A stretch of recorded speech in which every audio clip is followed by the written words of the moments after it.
Um. Oh my god. Did I actually just ran into the fucking Jinx guy? Is that what I did? Did I really myself ran into? Okay, we're playing something else. Fuck this game. Are we playing? Okay, Chad, we're playing Nier Automata. I never played this game. I know very little about this game. We're gonna play it. I don't care. You guys are here for the ride. Let me change the category. Fuck this game. God, fuck. I was doing podcasts. Of course it was. Um. Category Nier Automata. And then my tags will be, instead of podcast, I'm gonna put. I cannot put ass. Can I? Can I put ass in the title? I cannot put ass in the tag. I'm gonna put 2B. There you go. That's a good tag. That's gonna give me some clicks. I'm so pissed off. I want.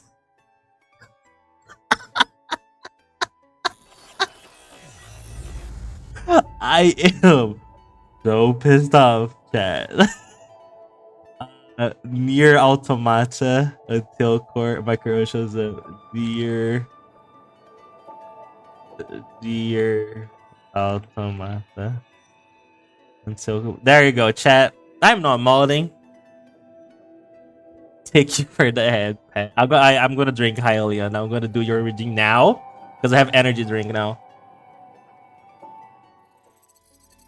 What happened? I didn't click any.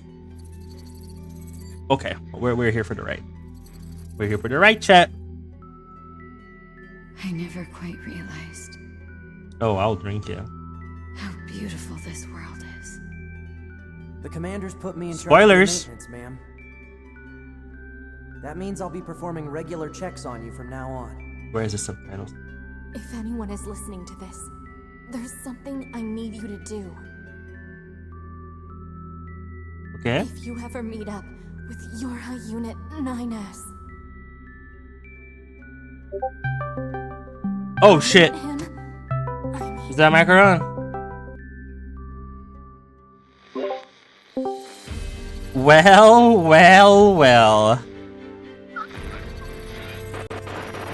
Let me. Sorry, my alarm didn't go off. You're fine. I'm fine. I'm live right now. You're fine. Hello, Say hi. everybody. I was just starting Nier Automata because Ooh. I was playing Fall Guys and I put the title Fall Guys until I mauled or until my You didn't last 5 minutes, did you? I know. I really didn't. I literally walked into the enemy, like immediately lost the final round, and I was like, you know what? I'm not playing this game. I've had it. Literally every single time I see Fall Guys on your schedule, I'm always like, it's not gonna last. He's literally not gonna last like at least 2 minutes. It's going to go bad. And here we go, once again. For, I don't know, the 10th time now, maybe? Oh my god. Maybe. He Oh, can't Alexis. handle it. He can't handle the pressure. I really can't. Alexis saying hi. Alexis, hello! I Chat, got, like, it's okay. nothing set up because VTuber Kit got an update today. And I was like, well, now I have to download it. And I had plans to download it earlier. I fell asleep. I was so tired from work. And then You're I was like, you know fine. what? It's fine. I'll just wake up when we have the podcast. And then I was like, oh, I overslept. Fuck. Well, you know what? That's fine. We'll just do it this way, or we can commentate while Corn does his game. It is totally up to you. I do not mind what we do today. No. What I care is about you. Are you good, or do you want to go back to sleep? How are you feeling? Nah, I'm honestly okay. I had like 4 hours of sleep, I think, so it wasn't too bad. It was pretty decent. Okay. So I'm okay right now. Okay, we can do the podcast then if you don't mind. I don't mind. Okay, this episode is a special episode then, because it's strictly on Corn's side, because I cannot be bothered to whip up anything on my side. Oh, okay. Okay, Sorry, that's fair. guys. It's fine. It's fine. Let me just change the title. It's going to be Snack Time Podcast. My Oh kid's wait. still downloading anyways. It'll take a while for it to actually fix itself. Nah, it's fine. Don't worry about it. Don't worry about it. Special edition. It's not really that special when you think about it, considering the fact that Corn's actually consistent in uploading our episodes, whereas like I'm inconsistent. So this is just another one for the books, really. You're fine. The title will be Snack Time Podcast, episode 12. One Step- half. Yeah. That's the one half. It'll be like 1.5 man. Let me open my. Yeah. 1.5 man. Man. Oh man, I loved 1.5 man. Holy shit. I thrived on that thing. I always seen myself as Alan. I don't know why. Well, like every time I can't Alan. remember which one's which. Well, Charlie's the one that gets all the girls, and Alan's the one that's frustrated in a very bad relationship. So I was like, I identify with that guy. One day you could be Charlie. One of these days. No, I cannot. That's not happening. I was like, I feel you, Alan. That's why I was super happy when they had like the one episode where he got the girl, and then was like the nymphomaniac girl. I was like, good for him. He deserves a break. Good for him. Yeah. Cool. Cool. Look, it's me. Oh, I It's- just thought that's so cute. That's really cute, She's actually. I on like both this. sides. Look, see, even I though they're love you, not Lexus. live. Ah, he won. Charlie's gross, Lamar. He's very problematic. Oh, I put you at Macaron twice. So, Macaron, tell me about your Mhm. week since our last podcast. It's been a while. How has it been?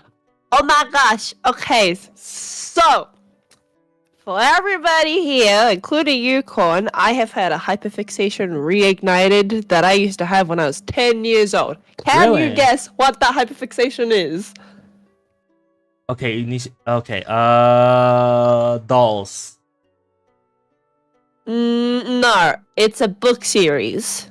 Oh, it's a book series. Mhm. Percy Jackson.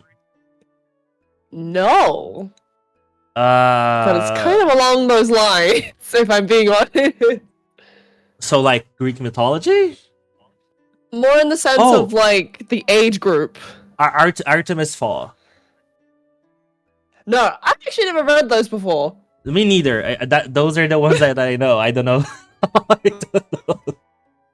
That's okay. So, the book series I'm talking about is Hunger Games.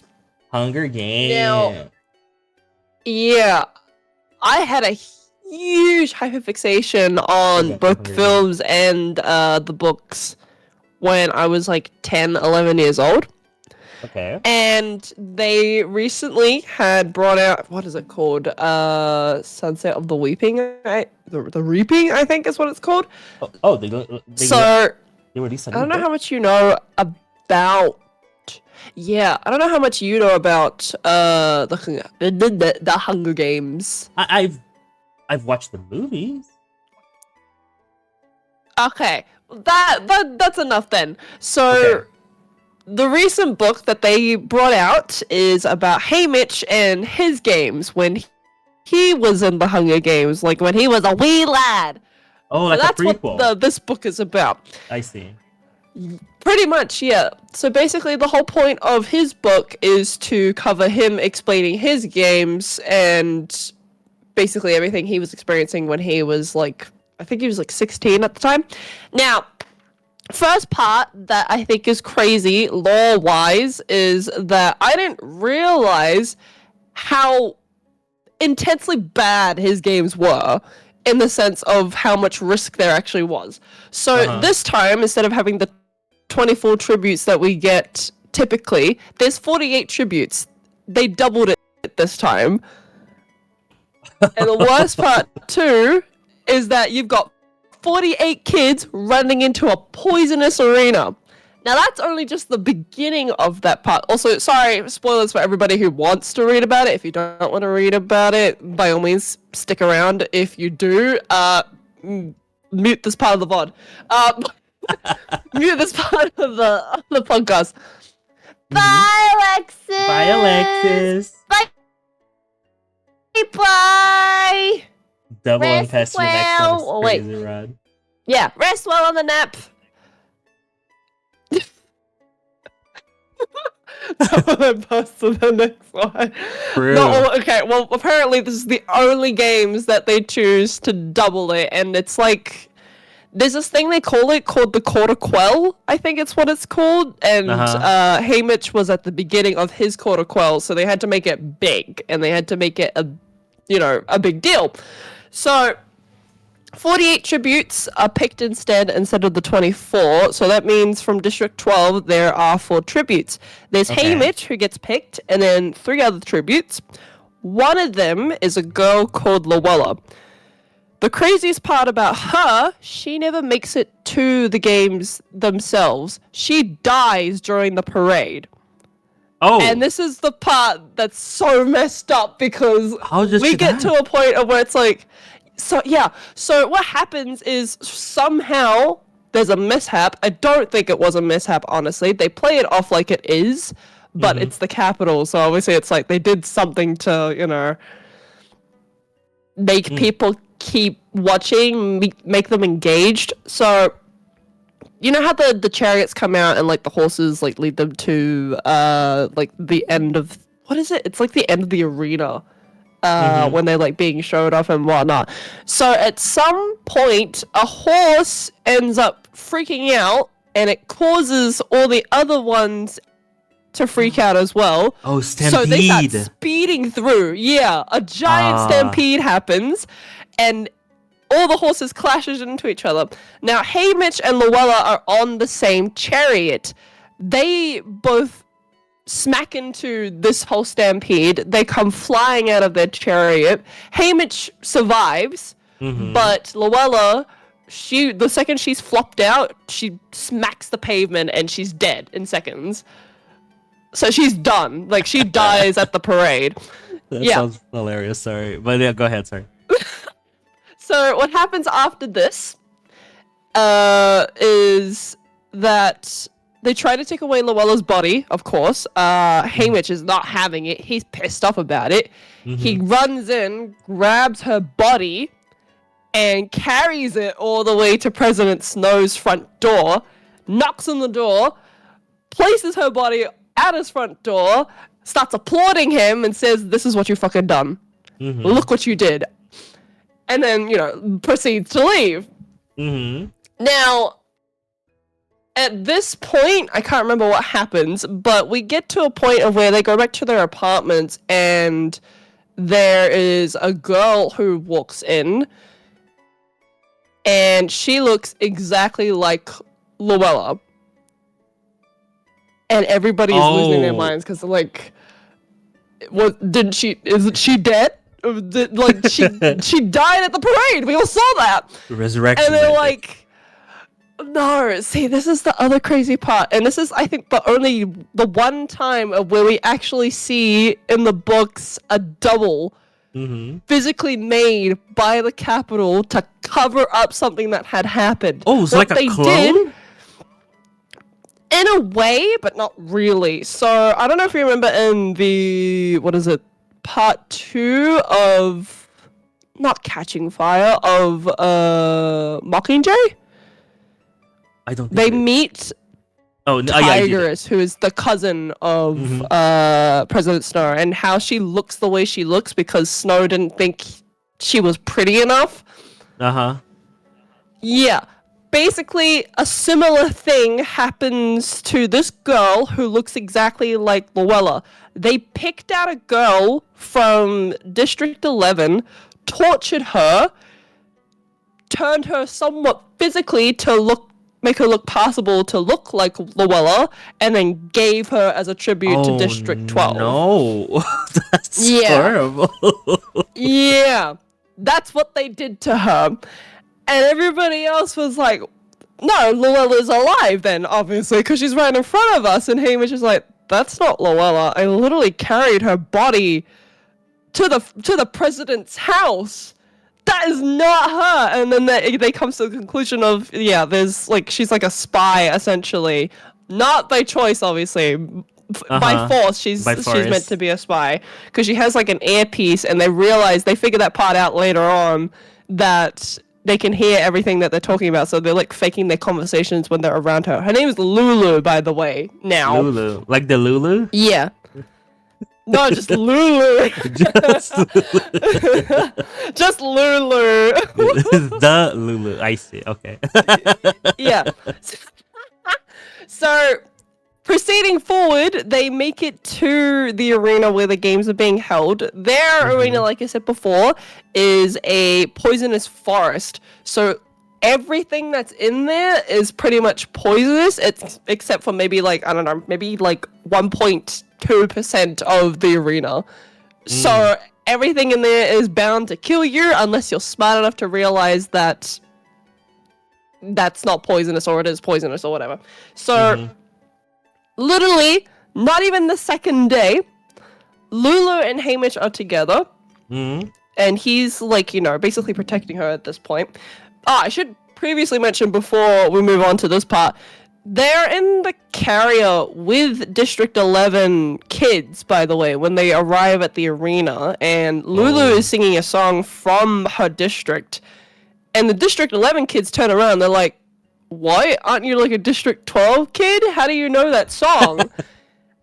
And one of the kids, I can't remember what her name is, she ends up singing another song, a different song from District 11, just to see what would happen.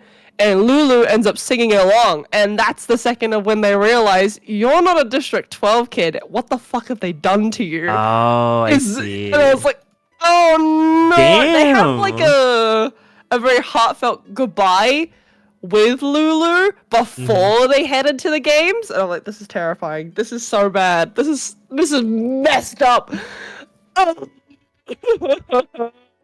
No, that's horrible. I will give it to them because I thought it was gonna be something lame or like, oh, she has a twin sister. But this is way more interesting, so I'm gonna hand it to him. That's a really good. When I had found out about that, I was like, oh, they just got a twin sister. That's what my impression was originally. And then when I did come around to realize that, no, they just stole a girl and basically plastic surgery forced onto her to make her look somewhat passable. She's a kid, by the way. She's like 13, 14 years old. She's not even that old. That's terrible. Yeah. And I was like, Susan! Susan, the way you write! Oh my god! Oh no! So moving onward, so they're in the arena. Her and Hamish have basically partnered up together. And literally on the second day, because as I mentioned before, the arena's poisonous, she ends up sniffing some flowers that reminded her of home. And then immediately she breaks out and coughing up blood, and it's spilling out of her eyes. And it's such a heinous sight to see because, like, she's in absolute pain. There's nothing that you could do about it. And Hamish is he's just standing there. He can't do anything about it. And he's, like, freaking out. He doesn't want to have to kill her. Holy shit. And, yeah. And he, like, talks into the earpiece in her ear because he knows that whoever's in her ear is also part of this whole entire operation, and he begs them to basically like end her suffering. They do nothing about it, so he comes to a realization of where he has to kill her off. I think he's like slices her neck to end her quickly. Mm-hmm. And he's like completely upset about this because he didn't want this, and then proceeds to go back into the earpiece after killing her and says to them, "You guys are murderers."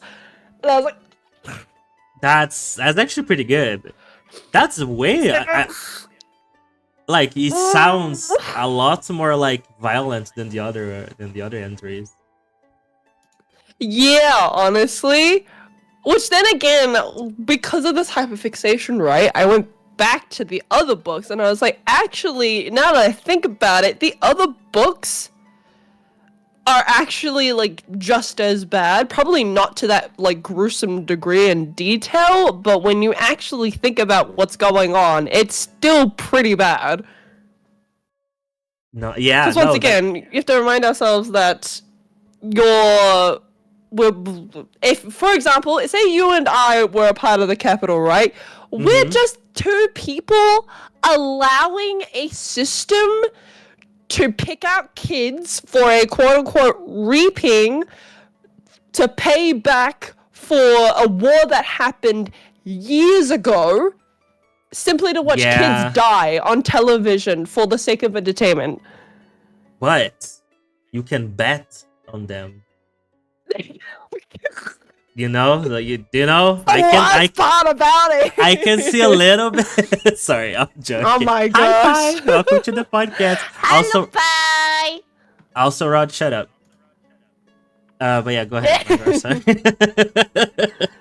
Can't forget the Game Boy. But yeah, so basically, we get to the end of the book. We know that Haymitch is the sole victor. And obviously, this is the point of where you kind of realize that, wow, I too, if I won my games, I too would go into like a drinking addiction as well. Because, man, what you have to go through. And the worst part too as well, this is the other thing I thought about when I had my giant hyperfixation, is the fact that people in the previous years who won their Hunger Games got brought back for the 75th Hunger Games. Imagine winning yours, thinking you don't have to do this ever again, only to be picked to do it again. Bruh, I'd be so mad. Look, no, I'd be mad too. I'd be mad too. Holy shit. Because you're out here like, I'm the victor. I did it all. I don't have to do it ever again. I don't have to participate. Feels bad for the people who do have to participate. Not my problem anymore. And then all of a sudden, it is your problem now. Yeah. What? It's crazy. It's really interesting to see how dystopian this is. Because, like, the same thing with The Purge, the horror movie.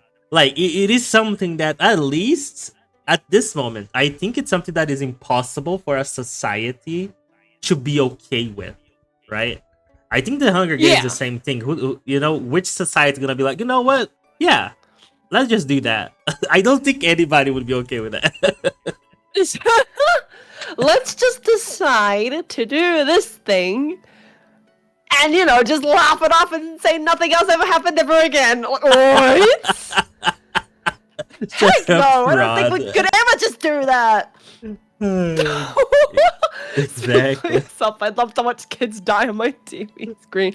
That's actually funny thing. Actually, that a point that I brought up when I was ranting about it to one of my friends is in the second film in Catching Fire when they, have to come back to the Hunger Games, and what is it? Peter has his interview. And he mentions, because the whole plot that him and Katniss are playing is that they are two lovers that just, couldn't be separated at death. So they're playing that game. And it's still working out for them because basically everybody in the Capitol is dished out this idea that Peter and Katniss were going to get married, but now they have to come back to the games and all of that plan has been screwed over.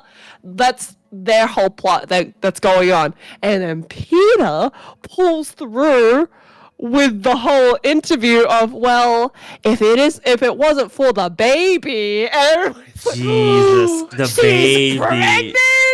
she's not pregnant, but that's basically the plot they're going through. Yeah, They made it the up. Capitol, ironically, is outraged by this fact that they would allow a pregnant woman to re-enter the games. They're all pissed off about this. And I was like, that's such irony, because you would get upset about a woman whose baby isn't born yet, but you wouldn't get upset about kids With the going children into themselves. a game. Yeah. Yeah. Look, homie, I don't know about you, but like, you're either all for it or you're not for it at all. You either don't want people dying or you do want people dying. You can't have them both. Oh my gosh. Society, am I right, chat? Of course, the baby can't fight. That's a good point, right? They gotta treat the little dude up. That's actually hilarious. Holy That shit. is hilarious. That's, oh my gosh. But yeah, that's been my hyperfixation for like the last week and a bit now. That's all that's been coming up on my feed on TikTok, and I've been yapping about it to anybody who will listen. Heck, there's plots in the books that, you know, they only briefly get mentioned. So there was a game, I can't remember which one it was, but there was apparently a game years ago where they had a tribute. Catch this. He was a cannibalist. Oh. They let a cannibalist into the games. And it was a huge issue for them. Huh. Because what happened was when tributes would die and they had to collect the bodies, they had to do it really fast, or else he would just waltz on in and start feeding off their bodies. What? Yeah, it was really bad. That's crazy. That's why in the new games now, when you see a carrier like come in like a claw game and pick up the body, it's because of him that they do that. Because they're like, well, we can't even beat this dude. He just runs on in and just eats the body. So now we have to get this done more efficiently. What the fuck? That's But yeah, so that crazy. was actually kind of crazy. Funnily enough, apparently he gets killed by an avalanche because the arena they were in was like some snowy mountain kind of arena. So they set off an avalanche to get rid of him because that was literally the only reason. That was the only way they could have gotten rid of him. Damn. Dude was a trooper. Holy shit. I mean, when you're beating off bodies, yeah. Yeah, actually, no. He had like an unfair advantage. To be fair. Yeah, because it's like he has no fear of the fact that people are dying left, right, and center around him. It's the case of that he's gonna feed off those bodies. That's the scary part. That's how he levels up. Exactly right. But yeah, that's been It's my like- hyperfixation. I just thought of Kirby. Of, like, dude just eats like the children and he gets like their powers or something. Essentially, in That's a way, funny. and considering the fact that the Capitol could do nothing else but get rid of him through an avalanche is how bad it was. Oh, Damn. man. No, that's fair. That's fair. Hyperfixations are fun. I know, I was like, I knew I had my hyperfixation, but I had buried it years ago, and then it came out all of a sudden in a burst because people were talking about the new book, and I was like, I remember when I really liked this thing. I remember when I really was into this thing. No, it is a good. I never read the books, but like the movies were decent enough. I think it's a really good series. I also tried to. I think I started watching Divergent, but then I was like, this is just. Oh! I was watching it and I was like, this is just like Harry Potter but light. You know, no magic. So what's the point? No, But- I love how you say that because the only part about the films that I actually remember and laugh at is the first film when they're all rocking up to whatever it is to pick out their new factions and whatnot. Yeah, All I it's think literally about Harry is- Potter. Do you remember the part? I can't remember who they are. They're like reckless or whatever. Yes, That's the like edgy their whole ones. personality. Yeah, Yeah. Yeah, I Juma. think it's so funny that they jump up that train super duper hyped and then they just have to settle down when they get in line. Yes, yes. That's actually funny. Mean you come out here like all badass stopping off a moving train and then all of a sudden you're just all in a line screaming like yeah and that's Yeah. it. It's Nothing else is happening. that. That's like- that. It's like also they need to jump like because I think for some reason the main character gets into all four of them. I think if I'm not mistaken.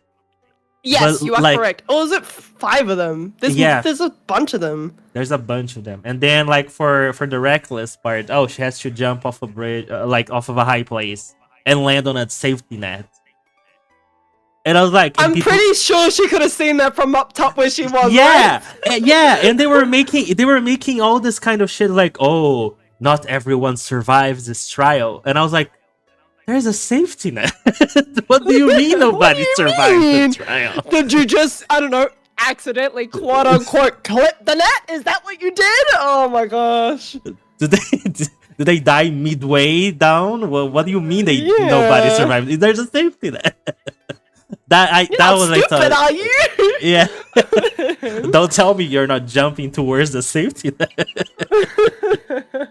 That's when I was like, I checked out the movie. I was like, okay, this is these kinds of movies. Yeah, it's so silly. I do remember my younger sister, Cad, right? She has read the books.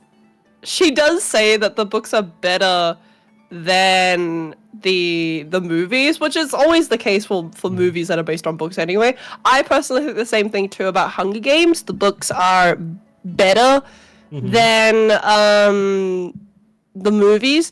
They go into a lot more detail than the movies because I think a good example is, do you remember the last movie when Gale, he like essentially blows up the medic team and Prim is on that team and Katniss just watches her Oh, sister die yes. right in front of her? Yes. So, the craziest part is the difference between the movie and the books is that in the movie, Gale at least looks somewhat remorseful over his actions, right? Mhm. In the books, he doesn't utter an apology. He doesn't even look remotely remorseful. He's not described to look remorseful at all. He just doesn't give a shit. He doesn't care that Prim is dead.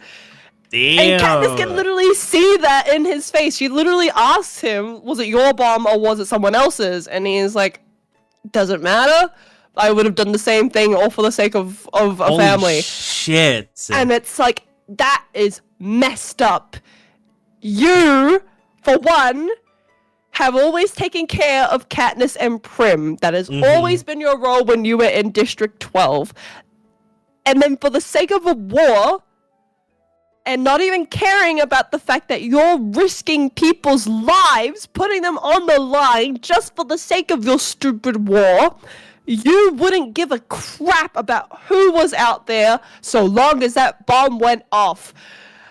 Oh my goodness, that is messed That is up. that's messed up. Oh, That's messed up. Oh wait, They There could you- never make me like you, Gale. there was no safety net in the books? That's a very like a very bad change for the movie then, because it defeats all the purpose. People still want to ship him with Katniss. No, that's crazy. I don't like. I will admit, even in the first book, because they do pitch the idea of this love triangle. I'll be so real. Side note to everybody: I hate love triangles. I hate love triangles. I hate love squares. They are the most irritating thing ever. Get rid of it. But they try to pitch it to the audience that, oh, Gale has a thing for Katniss, but Peter also has a thing for Katniss. Peter, from the get-go, though, proves to us that he cares immensely about Katniss. True. She is his everything, even if she doesn't perceive him in the same light. He would have done anything for her, and he did do anything for her. even when he was being tortured and kidnapped and he like subpar lost his memory, he still managed to come back to her. Gale, on the other hand, Yeah. I'm let It's- down. No, that makes sense. Oh, also chat ads in 3 minutes. But I really like these types of stories, and this is what makes me think like, and it's something that I've mentioned multiple times before, like Harry Potter, right? Harry Potter, the world building of Harry Potter was, in my opinion, very well made, because like we can assumedly think that there is a very vast, big world of witches and wizards out, right? Okay, Rod. Okay, hear me out, Rod. Hear me out.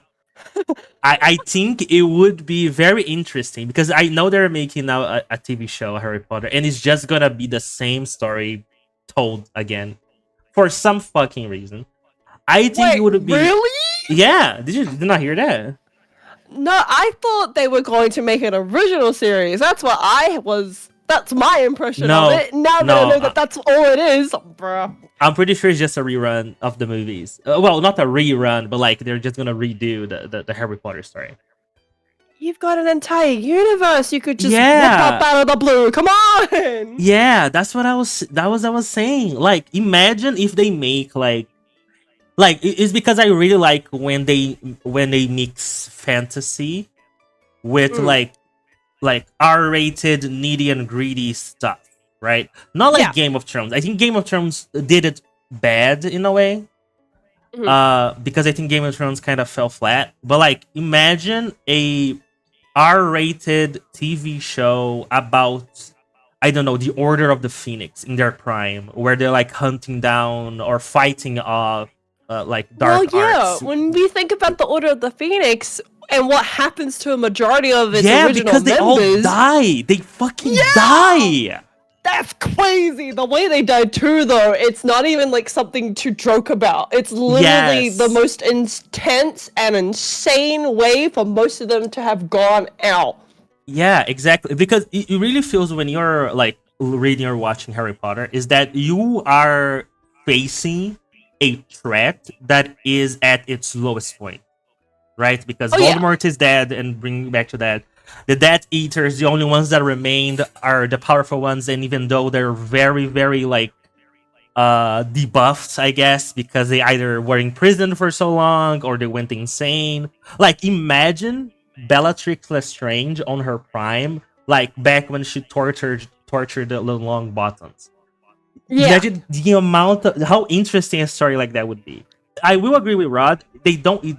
There is no depth in the story, and that is true. I think the world that J.K. Rowling built is very shallow, but because she doesn't explore it, like she creates it and that's it.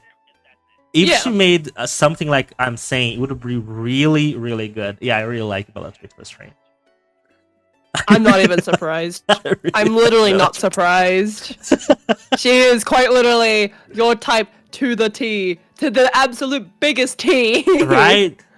Because like and you see that, because I'm pretty sure there is a glimpse of her back when Harry, I think Harry was looking through Snape's memories, like when Snape dies and like he takes his tear, and I'm pretty sure it does show like he's looking at like an album, like a book from like the the people in class, and you see like Bellatrix Black like in Slytherin, so you can tell she was evil since the beginning. I was like, can you imagine? That would be so interesting. All the development of them like being students at Hogwarts to growing up and becoming the Order of Phoenix versus the Death Eaters, and also Voldemort in his prime, because I really think they build up Voldemort for the stuff that he did, but they don't show how bad he can be. Because imagine you are so fucking evil that people are afraid of saying your name even though you're dead.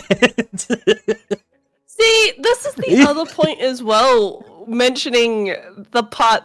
I've got a thing for you, it's called fanfiction, you'll love it. Oh my, alright. That's the thing I think that bugged me the most about the movies, is that they talk a lot about Voldemort throughout all the films. Even in the books too, they talk about him a lot, but they never actually go into real depth visually as well through the films of actually how heinously bad Voldemort was. They just make it out to like he's just doing like magical illegal things, and it's like anybody can be doing magical illegal things. Somebody could steal something from a shop from the alleyway, and you're just going to pass it off like it's nothing. Okay, you can't call that a villain. Somebody who's killing people left and right, taking them all down, has a whole entire cult that follows him around because of the heinous acts he commit. Now that is something that's actually interesting to look into. Screw making an entire TV series all over again about the same thing we have still access to, 7 whole films that everybody at this point and their mother has seen, and if you haven't, you don't need a TV show for that, that's for sure. Oh you really don't. Yeah. Like, and that bummed me because, like, I really, even like with the Fantastic Beasts, I don't know if you watched the Fantastic Beasts movie. I watched the first one. I didn't watch the second one. I remember people complained about the second one, but it's your blame. They were decent, but like I liked it because it did explore a story on the wizarding world. From another perspective, we're not in Hogwarts anymore. You're not in England. You're in America. They talk a little bit about the other school, and you see how society how it is, and I think that's really interesting. I do like that kind of, because it kind of plays off like it's a side plot, and they do give a lot of detail as well as to how that school in the US came about. Which I thought was really interesting too, but then they never go back into depth about that ever again. They leave it at that, and then we get Fantastic Beasts, which is still a pretty cool concept, but also we don't really get much else about it. We have been told as well about other schools that exist within the wizarding world too. It's not just between England and the US. They exist everywhere, and we've seen them in one of the Harry Potter books. We never get taught a lot about them. We don't even get a sense of a mention as to their origins, just the fact that, oh yeah, they're out there. I also find it interesting because like every European country has its own school. But like for the entirety of South America, there is one wizarding school in Brazil actually, which is confirmed by J.K. Rowling. There is one school in Brazil for the entirety of Latin America wizarding world. That's where they're taught. And I'm like, I really want to see how big that school is because that's a lot of people. There's a lot of people in Brazil for one. If you're accommodating to everybody in South America, that's a lot of people in general. So you better be making that school huge. Unless, I don't know, there's homeschooled wizards, which would not be surprising to me, honestly. Yeah. We'll actually have like 10 teachers counting the headmaster, right? To teach like billions of people. 4 houses, of course. Yeah, and 4 houses, of course. No, I what really do wish. you think the 4 houses are in? Oh, let me think. Like in that school though. Okay, let me think of Brazilian. One is gonna be the Guara Wolf because it has to be. You know, because wolf. That's relatable. Let me think of animals because it has to be an animal. Sometimes it's fictional, isn't it? The animal they mention? No, it's a lion, a snake, a raven, and a badger. For Brazil, though, I think it would be a guara wolf. Probably something like weird, like an anteater for one of the schools. I need to think of a bird. Oh, a macaw, of course. The blue macaw that's Brazilian, from the blue. Oh, yes. And let me think. I need a reptile now. Can I go to capybara? Oh, capybara is a good choice too. Absolutely want to go to capybara. Absolutely, you're gonna go to capybara. I think that's a better choice than the anteater. Reptiles. I don't think we have any unique reptiles despite like very specific species of snake. So I think it will be a snake also, just because we don't have any weird lizards. Yeah, I think your problem with your like reptiles would be the same problem with our reptiles because it's like, well, there's so many to choose from. I can't really There's so specify. many. Oh no, there is the yellow belly crocodile. I think that's Brazilian, so it could be that one. Oh Yeah, that's specific Brazilian. Or the fucking anaconda. I forgot about anaconda is a Brazilian snake. We should just have the yeah. anaconda. Anaconda don't. My Anaconda don't. Exactly. Which I will say, there is a new Anaconda movie in the works with Jack Black, Paul Rudd, and Selton Mello, which is a Brazilian actor from I'm Still Here. He is And like packing up his schedule, Jack Black. he really is. He's cashing that in. He's cashing the meme. Have you seen the edits from the Minecraft trailer? That it's just him explaining every single item that appears on screen. I just keep seeing people talking about chicken jockey. That's all Yeah. I keep seeing. Oh my gosh. No, that's literally what he does. Every time something shows up on screen, Jack Black is telling the name of that. So like the 90s movie Anaconda? Yeah, they're making a new one. Well, there's several Anaconda movies, Rod. There's like 7, I think, or 9. But this is the first time I think they'll actually have a Brazilian actor in an Anaconda movie. I remember in one of them, there's this one guy that's supposed to be like a local tour guide. And he's clearly Mexican at most. He's not Brazilian. Oh, not one of me. You're not one of us. And it's so funny because there is a point where he's gonna die. I think he's the first one to die, and he falls into a river with Anaconda. And he curses in Portuguese. But it's literally like someone saying... like, he's saying with the most American possible accent. That is the most hilarious things ever. It's like the Konichiwa thing. It's so hilarious. Yes, it's hilarious. I was like, there's no way they did that. You can tell that guy's not Brazilian. So I am excited to see there will be an actual Brazilian actor in the movie. So that would be interesting. That'll be very interesting. I've never seen an Anaconda movie, but then again, it's because snakes actually scare me. So... Oh, there's some good ones. There is one, I think one of my favorite kills in Anaconda movies is one that they are told that in the Amazon there is the spider that when you get bit, you get paralyzed. I don't think that's true, but for the sake of the movie, apparently if you get bitten by that spider, your body gets partially paralyzed and you can't move. And what happens is they tell them every time you're going to put your boots, turn it around and shake it a little bit because the spiders love to be like small, dark places like shoes. And of course, this guy forgot to do that, and he gets bit. Ah, typical. Yeah. And the anaconda, and he watches as the anaconda begins to because the anaconda, of course, takes the entire fucking complex for some reason because it's like almost a kaiju size monster apparently. And he can see anaconda just approaching, and for some reason the anaconda knows that he's paralyzed because she's just looking at him and just approaching very slowly and menacingly before she kills him. And I think that's very interesting. It was like, damn, the snake is smart. This is a smart snake. Snakes are very smart. Okay. Which is funny because in a scary way. In a scary way. It's because it's funny because the actual anaconda I think is one of the few snakes that doesn't run, because snakes can run really fast actually if they yeah. Anaconda it doesn't run because of the size. It's really hard for it to actually run fast.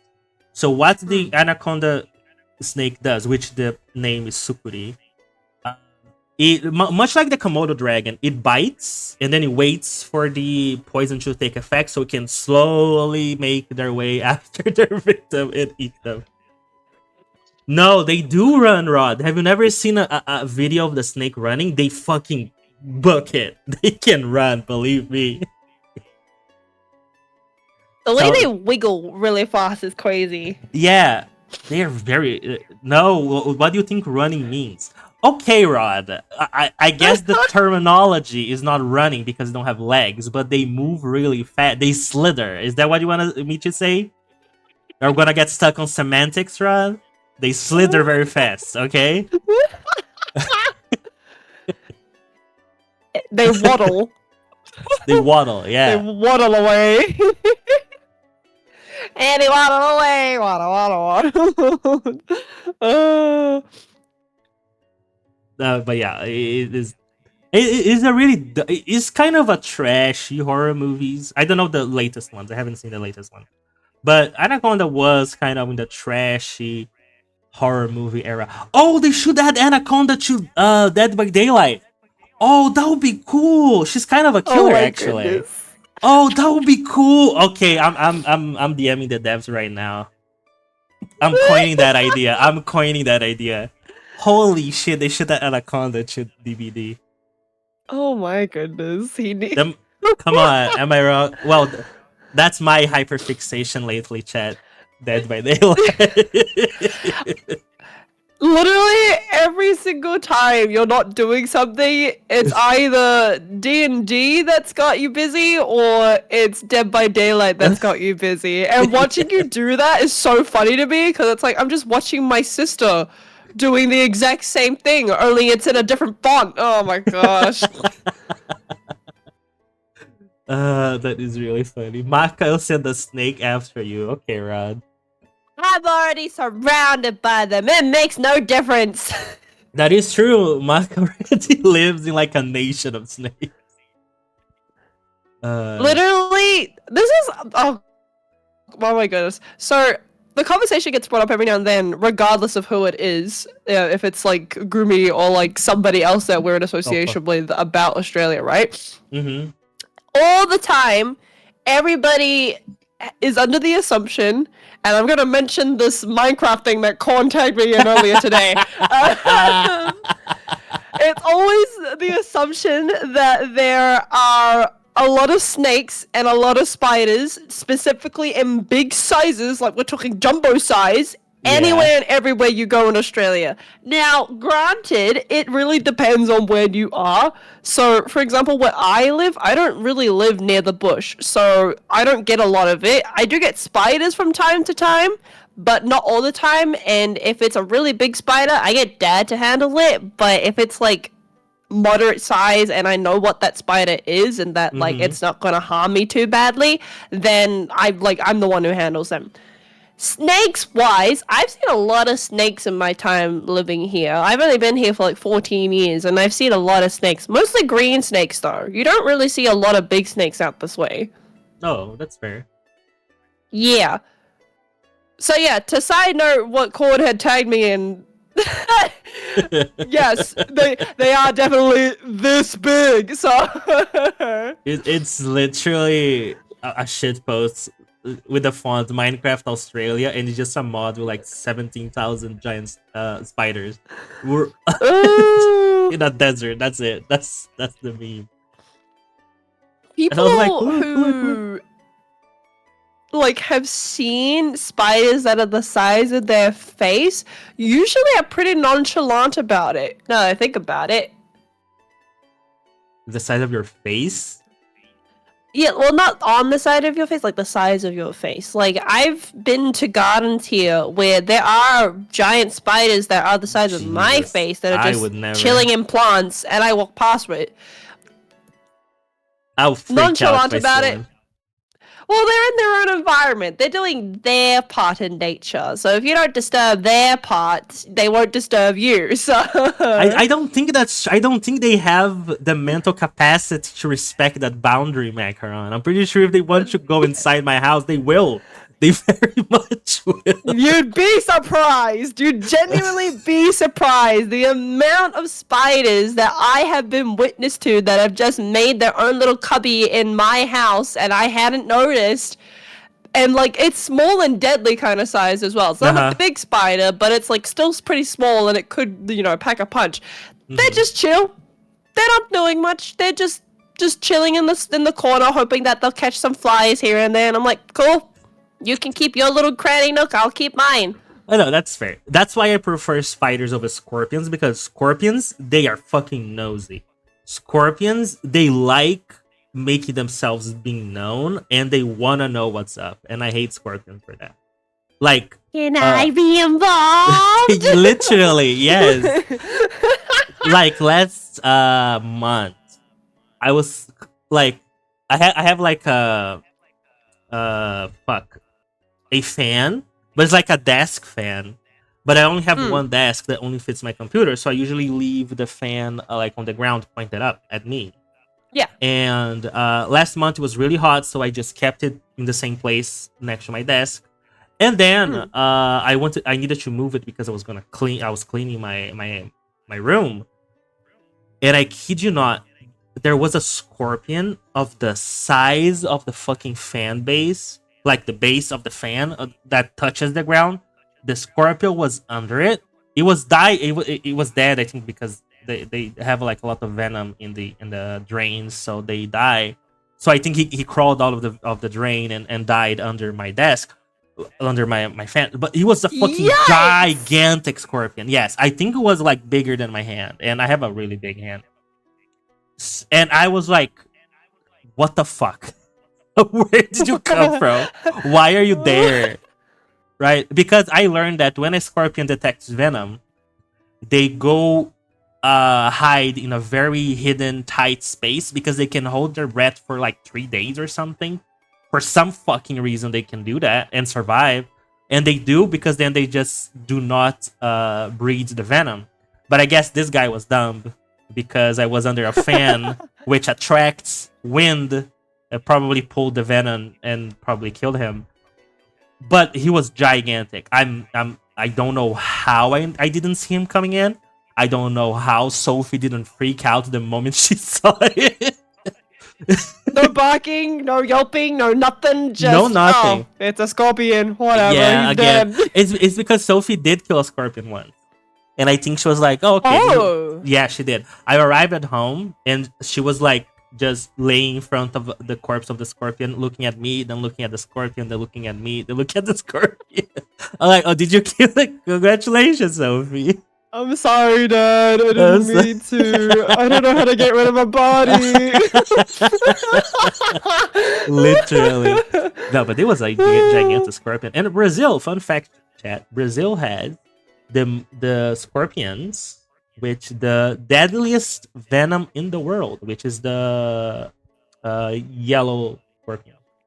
So that's fun to know. Oh, that's your deadly animal. That's your native deadly animal. And it was that scorpion, the gigantic scorpion was the fucking was the yellow one, and it probably was a parent, because when a scorpion when a scorpion has babies, because I'm pretty sure they kind of get a little bit like like the body of the scorpion.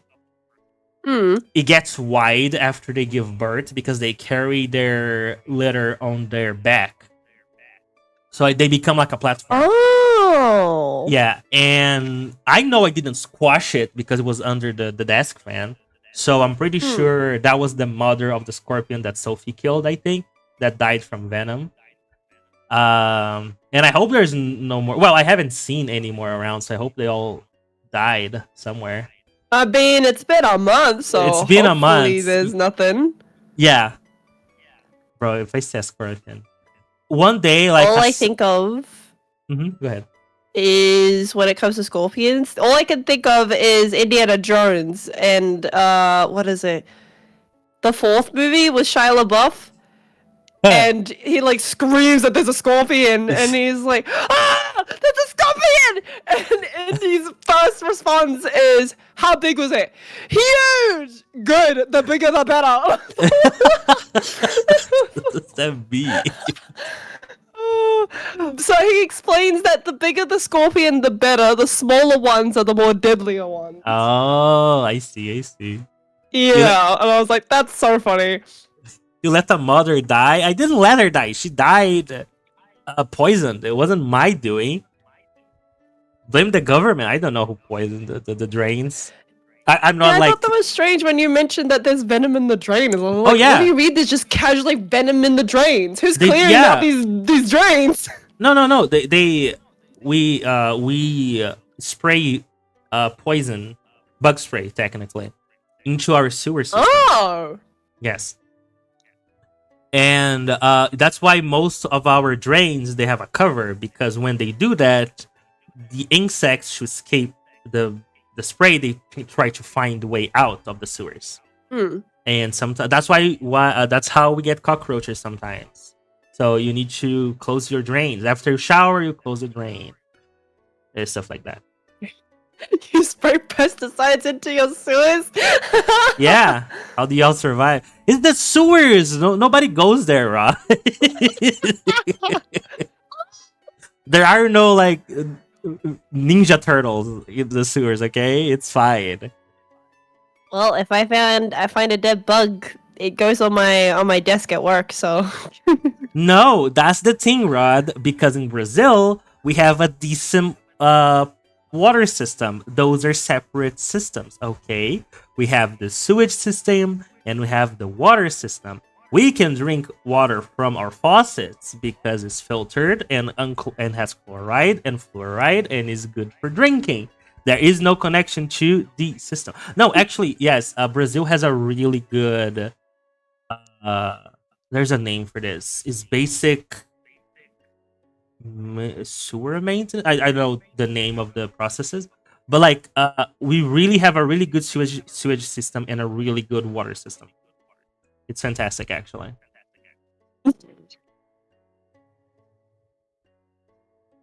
that's actually so crazy. Damn. It is, right? And also we have showers connected to directly to your power supply, so we never run out of hot water as long as we have power. Damn. Yeah. Every time a celebrity comes to Brazil for the first time, you always see them posting about our showers, because literally you see the like electrical wires coming out of the wall into the shower. And you know, sometimes if you're not installed correctly, every time you turn your shower on, you hear a little tick, which is like the electricity going into the water. Well, not the water, the resistance to heat up the water. So people get scared about it. I would too. I would think that something's gonna electrocute me or something. Yeah, yeah. A lot of people do, but it's fine. People don't die from that anymore. They used in the past, but we fixed that. Just a subtle mention there. They used to, but we They fixed used to. it. We did. It's true. We did. I love how a problem has now been resolved. Like, it's still technically in its original origins. You just improved it. Oh my gosh. Okay, but do you filter the sewage before dumping it out in the ocean? No, I don't think we do that, unfortunately. Yeah, I need to send you. Remind me to send you a picture of my shower macaron. You can see the wires and everything. And actually, mine is actually pretty good because like they have like a little protection isolating thing around the wires. Yeah. If you go to like poorer houses or like older houses, there is no protection. The wires are just there. You know. So what you're telling me is, yeah, that whole we improved it kind of situation is still viable in those kind of scenarios. I'm not gonna say no. it's impossible, but you really need to like be really unlucky for you to die from that. It would be really funny too, but it has to be. You have to be really unlucky. But don't worry about it. People will be fine. Come to Brazil, Chad. I'll come to Brazil with Grimmy, but I'll have to like forewarn him before we come and visit you. Because, okay, in case some people didn't know, he's a little bit luckier now because I gave him a good luck charm from Japan. Oh, that's good. But he had in the past has been severely unlucky. So if that's a situation that we have to deal with, I'm gonna have to warn him before we come over. Oh no! I think it's really funny because back then when I was watching movies and stuff, and people were like, "Oh no, you used all the hot water," and I was like, "What? what do you mean you use all the hot water? You have power. And I didn't realize that people have an inferior bathing system than the Brazilian standard. So that was It's funny. not inferior. It's just Subpar, obsolete. it makes more sense than to have wires, Cornelius. That's dangerous. Oh my gosh. Just say. I don't care if it's you just have to be unlucky on one day. That still means there's a chance that I could get killed by my own shower. That's terrifying. Don't worry about it. Don't worry about it. Oh my god. Don't worry about it. I don't want to find out one day that you suddenly get killed by your own shower, okay? No, I don't no. want to find that out. If I die that way, I will like. I don't know how I will communicate that, but I think at some point in life I'm gonna put it on my will that if I die in some way like that, just don't tell people how I died. Just tell me I got robbed or something and got killed. I don't know, but do not tell people I died on the shower.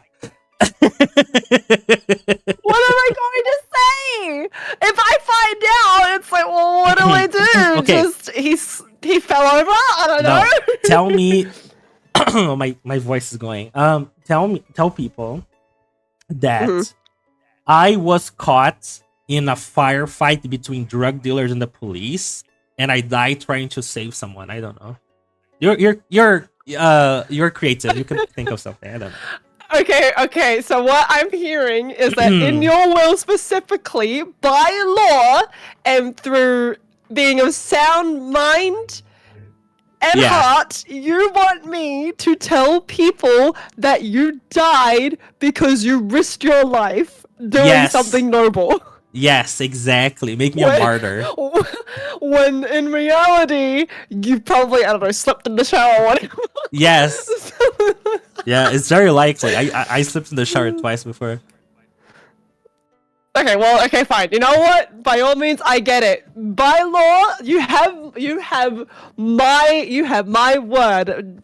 I will take it to my grave as well, Cornelius. That I will be the one to tell people when you die. If I find out what the cause is and it's not anything great or significant, I will whip up a fan fiction of where you died in the most noblest way possible. Exactly. Oh, hi Alexis, welcome back. Exactly. Hi, Alexis! Every time you talk to me, Alexis, it could be the last time, so keep that in mind. Yeah, he just spoke to me, he explained to me how the showers work in Brazil, and I'm actually mortifully terrified. Because, what do you mean it's just wires? Yep. Huh? It's wires, electrical wires. Bzz, bzz, bzz. That's... Yeah, no, you No, it's just fun. because of that, you were at more risk. Nah, it's okay.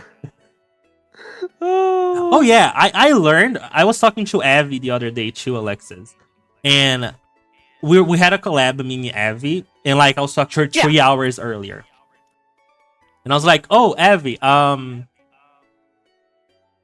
yeah, we have a collab in 3 hours." She's like, "Oh," and she was like, "Oh yes, you're right. I'm gonna take a shower and I'll be on."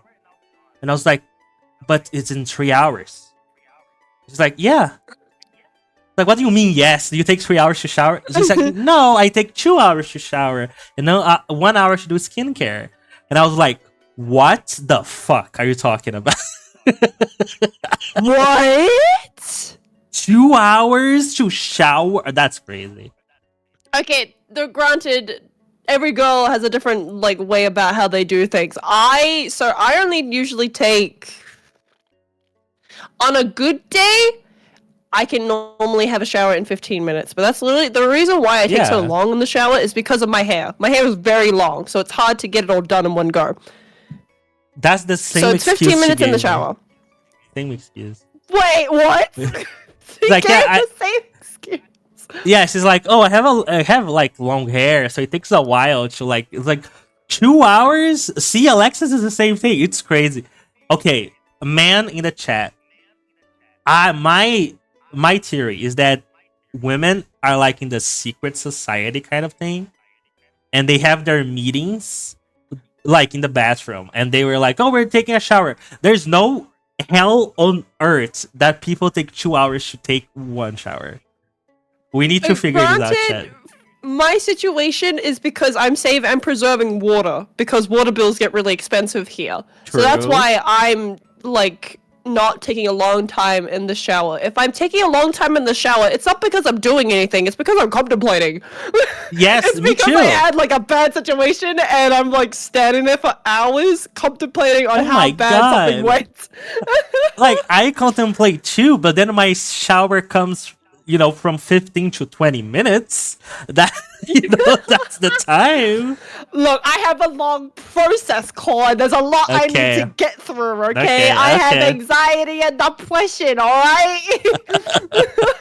That's fair. That's a good point. But my theory of the secret meetings still holds up. Man in the chat, we need to rise up. You need to rise up. You're Rise up up, for like- what? Figure out your schemes. I mean, I only take like 15 to 20 minutes in the shower. Cause this is what like baffles me. If you're taking 2 hours to shower like your hair, that's one, a big problem for your water bill, and number 2, it's another issue because your scalp is getting soaked Mhm. badly. Is that a bad thing? Normally, you don't soak your hair. You don't soak your scalp for too long because then it comes out in a really weird, clumpy way. That's why for me, I get it done really quickly. It's like the scalp gets done first, and then the strands of my hair gets the conditioner. And that's that. That's how I do it. That's how you guys. Granted, like I said, it only takes that long because my hair is so long. And I'm like really trying to like thoroughly like massage my scalp because I get really bad dandruff if I don't do it properly. So scalp first, wash that out, and then do conditioner for like the rest of my hair. I don't put the conditioner anywhere near my roots because then that fucks it up. It like screws up your scalp badly if you put conditioner on your scalp. Really? The mushrooms on my scalp need their sustenance. No, they don't, Rod. There you go, Rod. There you go. Oh my gosh. That's how you create fungus. That's how you Nah. create problems in the scalp. No, technically you're right. That's how you create fungus. But that reminds me, I had such a shitty day yesterday. Oh my god. We're talking about contemplating the shower. I remembered. Oh no. You know what happened at It's- work? It's therapy session, guys. Oh, it's a work-related thing. It's a Oh, what's really work-related bad thing. then? Oh no. No, it's not. No, it's just I just was just so pissed off because, like, for those who don't know, I work in a laboratory, right? So the way we do it is that, let's just say I have a lot of analysis to do in a specific thing. During the week or when I'm in the lab in another time, I take the time to prep the analysis I'm gonna do. So like, I prepare reagents, I prepare my samples, I prepare the equipment I'm going to use. And what happened yesterday is that I was supposed to go and do an analysis. And everything was prepped because I prepped last week. Yeah. But I went, it was early, like 9 a.m. Apparently, people the day before, or really, really early, they went in and used everything that I prepped for their analysis because they used the same reagents. Yeah. So I had to redo everything. I had to clean all the equipments because they left everything dirty. And like it took me 5 hours more. Where like I should went home around 1 p.m. I left the lab like 6 p.m. And that made me so mad because it's so simple to not use other people's stuff. Hi, Mexcentric. How are you? Welcome. Hi, Mac. Okay. Thank you for the lurk. And I'm Batman. I'm Batman. And I was so pissed off. And then when I came I would home, be too. there was no internet. because it rained and the internet went out, so I couldn't stream as well. And I was like, Oh, really that pissed makes sense. Why yesterday you were like, "I've got no internet and I'm mad. I'm not streaming today." And I was like, "Oh, okay. Yes. I hope he's alright." yes, that's why I announced. No, valid, because I would get pissed off too. I'd be so Bruh. mad if I had to do someone else's crap just because they just chose not to do their stuff. Oh my gosh. Literally, I was so no, but I already said I'm not gonna leave that be. I'm gonna find out who fucking did it. I'm gonna have a word with them. In Portuguese or in English? Well, in Portuguese, they're Brazilian. Yeah, but most of your lab speaks English anyway. Well, not the majority. We are speaking English because we have a Chinese interchange student. So we need to speak English for her to understand. And people now want me to go to the lab more because I'm the only one in the research group that speaks English very well. And I basically, I'm doing the work of a concierge, right? Because I had to take her to like another city to the federal immigration police, so she get I her remember that. immigration papers. And you know what, Chet? In the Brazilian federal immigration police agency, they don't speak English for some fucking reason. That's So, right? Okay. Yeah, that's why I went That's to a the problem. cops. Exactly right. Yeah. And I was like, okay. And it was hilarious because there were other people there who were foreigners and they didn't have a translator. There was a Chinese guy in there. And I have no idea how they communicated with him, but he got in and got out with his papers. So I guess that worked. Wait, why do you have an interchange student who can't speak Portuguese? It's because, Rod, the way my college works. Because my college, not to toot my own horn, but my college is the best one in Brazil and the number one in Latin America. So our professors that work in our college are like worldwide references in their areas. So there's a lot of professors from all around the world who wants to well, I'm gonna use the VTuber term, collab with them, and doing Wow. that, they basically exchange students. So they send people there and they send people here. So for example, this Chinese student, she comes from the university in France where I will be going next year. Because my professor is friends with a professor from that university, so we are basically exchanging students. And It's literally like via association you get to be moved. yes, yes, really. You don't get these internships or like scholarships unless you have a letter of a recommendation from one of the professors. So that's why they exchange students amongst each other because of the letters. Wait, does that mean they speak French in France? Yes, they speak French in France, Rod. But yes, the So you're Chinese exchange student. student. Oh yeah, no, she does. She does shit. Yeah, yeah. Sorry, sorry. Yeah, they speak French in France. I would hope they do. Yeah, they speak French in France, right? No. Okay, now I understand your question. Okay.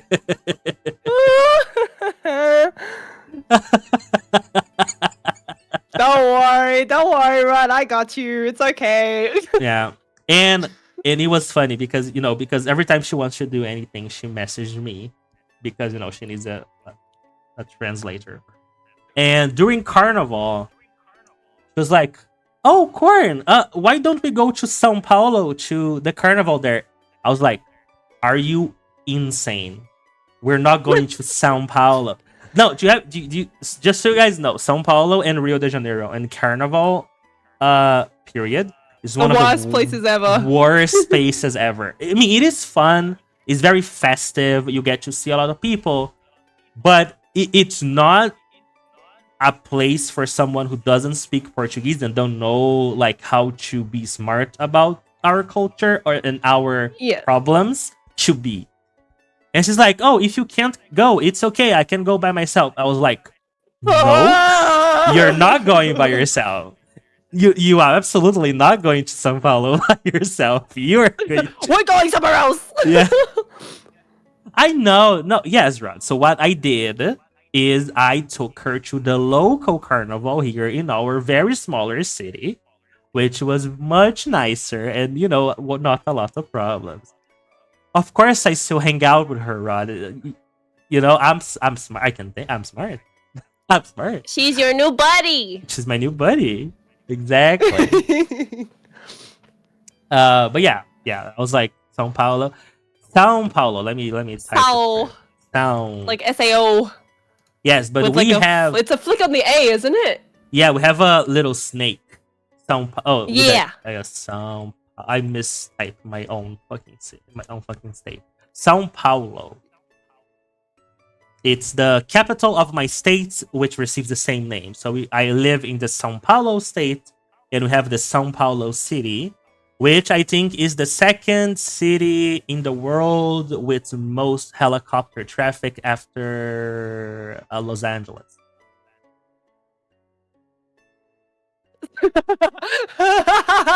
So, exactly, right? Exactly. And São Paulo means Saint Peter. That's the name of the.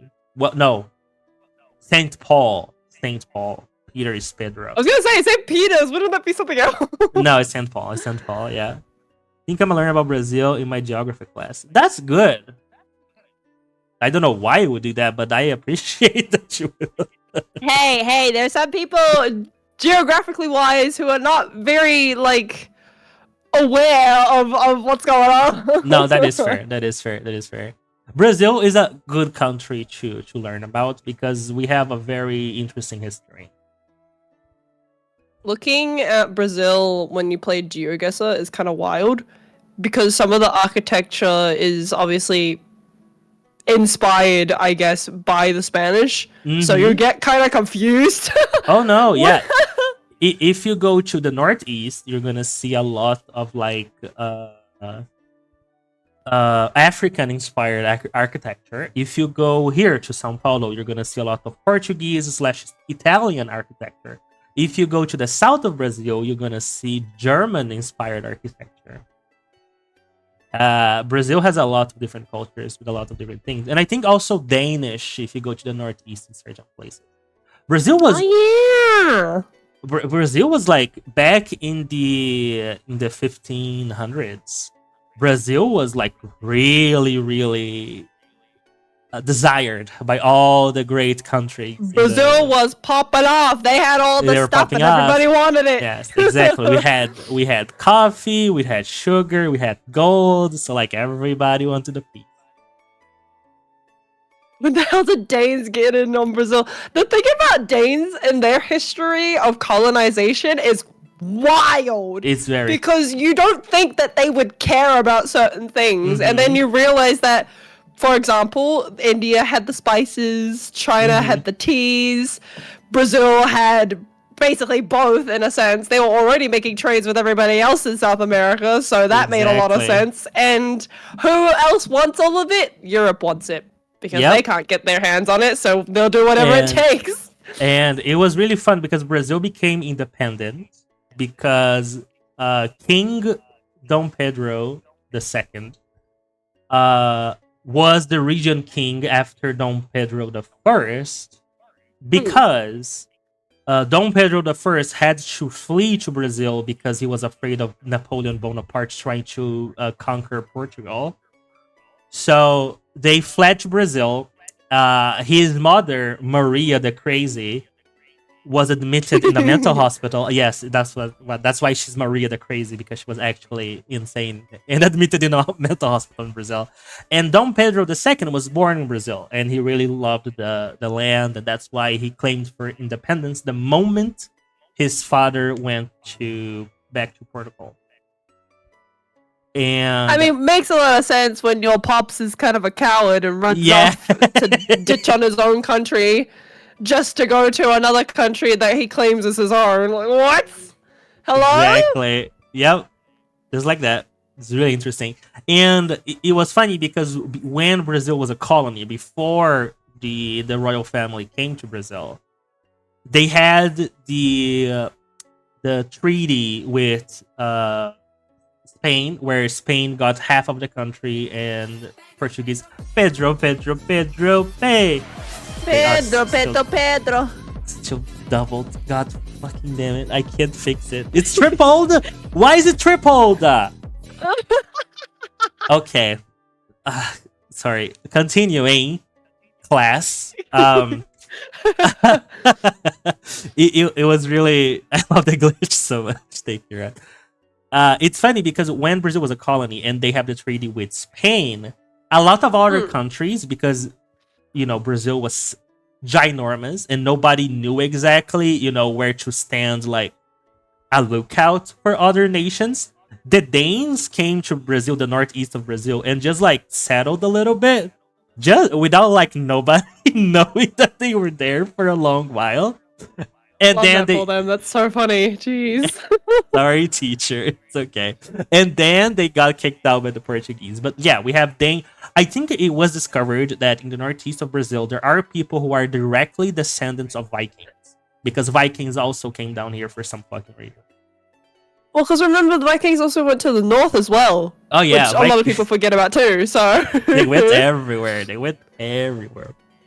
Yeah, in case you thought Columbus came first, no, the Vikings somehow found their way to the Americas and were like, cool, lots of land, lots of things to do, sure, let's have a look around. Let's look around. And they stayed for a long time too. Ugh. But my favorite story about the Brazilian history is because Portugal had a treaty with England, because England wanted the sugar from Brazil and the gold. So because Portugal owed money to England, what they did is that because Portugal had the gold, they mined the gold in Brazil. They didn't have the technology to turn gold into currency. So what they did is that they gave all the gold to England for England to make currency and then give the currency back to them. What the Portuguese, and that's why in Brazil Portuguese are known for being stupid, is because they didn't weigh how much gold they sent England. So England only sent back like 20 to 30% of the gold, and they kept all the rest for them. They simply did not send it back. So England got most of our gold. Broken? Hello? Literally, they did not know that was happening until like a long while. I was like, why are you guys stupid? Hey, that gold that you owe us from like centuries ago, can you give it back to us? No, I think I'm gonna keep it. Yeah, you didn't realize then. I don't think I realize now. Yeah, you owe us money. Yeah, we're keeping it now. Ooh, I want a gift, Alexis. I want a gift. Yeah, exactly, Ron. This is exactly why you don't accept a trade. Oh my gosh. Colonization era is so wild because so much happened. Like, I don't think people realize how long that period went on for. Like, colonization has been a thing for hundreds of years. We know this. But in the grand scheme of things, when you actually think about it, it was a crazy time to be tossing around power here and there, telling people that I want XYZ and you can have ABC in exchange for that. Bruh. We still technically do exchanges now, but we just don't call it colonization because we're not taking over lands to do it. I want a cat boy as a gift of the gift. Okay, I can do the cat boy. Excuse me, Maka. Here we go. Meow. Meow. Meow. And it's in the end. Oh, you want me to okay, I can record a video with the model with the cat ears. Oh my god. You sound like Gary. Meow. I've been told that before. Meow. Meow. But it is crazy. It was also funny because, like, let's just say there were like neighboring countries, and one was like, "Hey, I want this land of yours," and they would be like, exactly." They'll be like, "Why?" And the other country would be like, "I don't know. I just want it. Let's go to war for it." I don't know. Yeah, literally.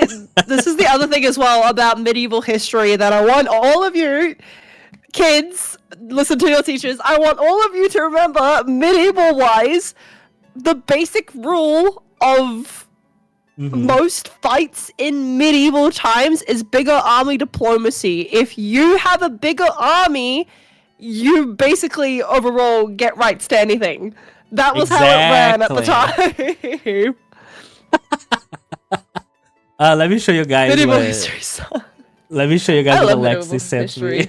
Let me send you back around. Oh, show. This is actually hilarious. What? Wood. Let me show you guys. Oh my gosh. and you should see what's set up here. Monitor 1. There you go. And then I do this. And then I do bam. There you Went go. to chat. medieval times and it was just two dudes on horses jousting. What? Jousting was a form of entertainment, the same way that like the Olympics was an entertainment to gladiators. Oh yeah, the Olympics was fantastic.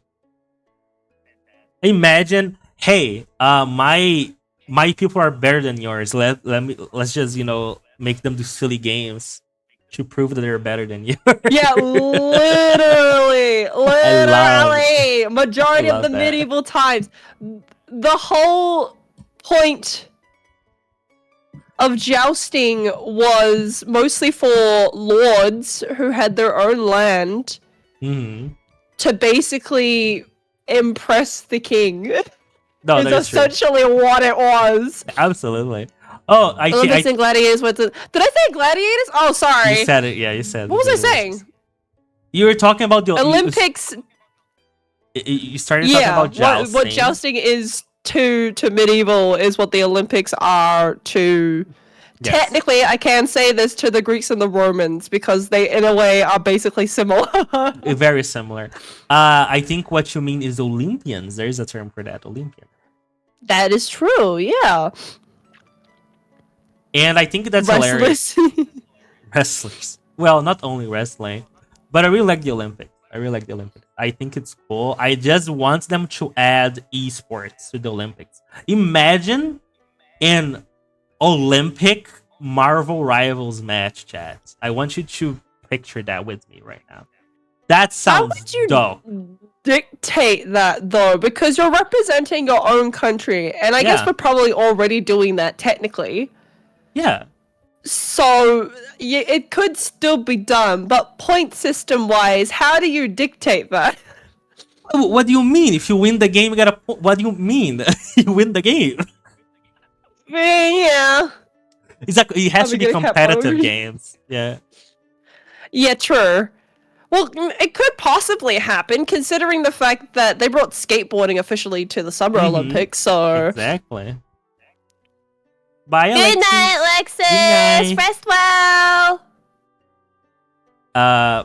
Bye-bye! Look, we have. Well, that's actually League of Legends, so I don't know about Marvel Rivals, but we have like big League of Legends, like Brazilian teams. So There's like League, there is Valorant. Valorant, Counter Strike. Rivals is getting there. I don't even know if they've got an esports team for Rivals yet, since it only just came out not too long ago. I believe Sentinels has a Marvel Rivals teams, but that's about it. Okay, I see. They could do it eventually, Mm-hmm. but granted, NetEase will have to improve its competitive system. So, It's true. at current present time, it's not looking too hot for Marvel Rivals. It's a really good game, don't get me wrong, but the company that's developing it Yeah. already has their own competitive games at the moment, which is mostly strictly in China anyways, and it's for Mhm. Identity V. So Yeah. No, you're right. You do have a point. you gotta bump up that game first before you can start talking competitiveness. But yeah, definitely for Valorant, and I don't think they do it for Overwatch anymore. I think Overwatch has fallen off so far Yeah. now that I don't even think people care about the leagues anymore. Nobody cares about Overwatch, honestly. I liked Overwatch League back in the day, but my favorite team was Seoul Dynasty. So What does that mean? Is that bad? Is that bad? I don't know. Don't worry, it's okay. It's okay. So Seoul Dynasty was one of the top teams for Overwatch League back in the day. They've technically kind of fallen off, but it's okay because nobody really gives a shit about Overwatch. So they're still technically, in a way, just as good as they were when they first started out. So,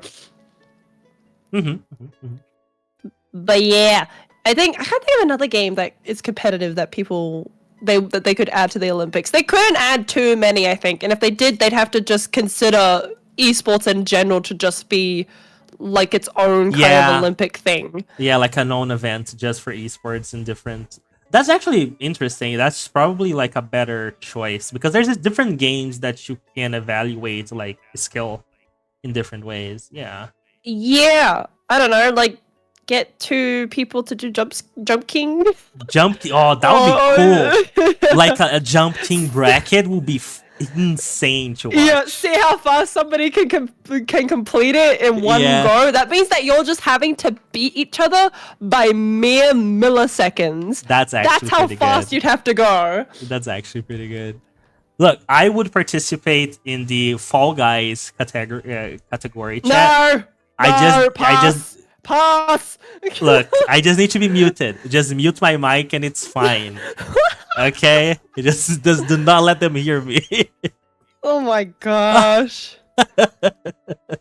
No, you're not getting on that league, Corn. Ain't no way. I'm sorry. I tried. Oh my gosh. I did not pass the screening for the teams.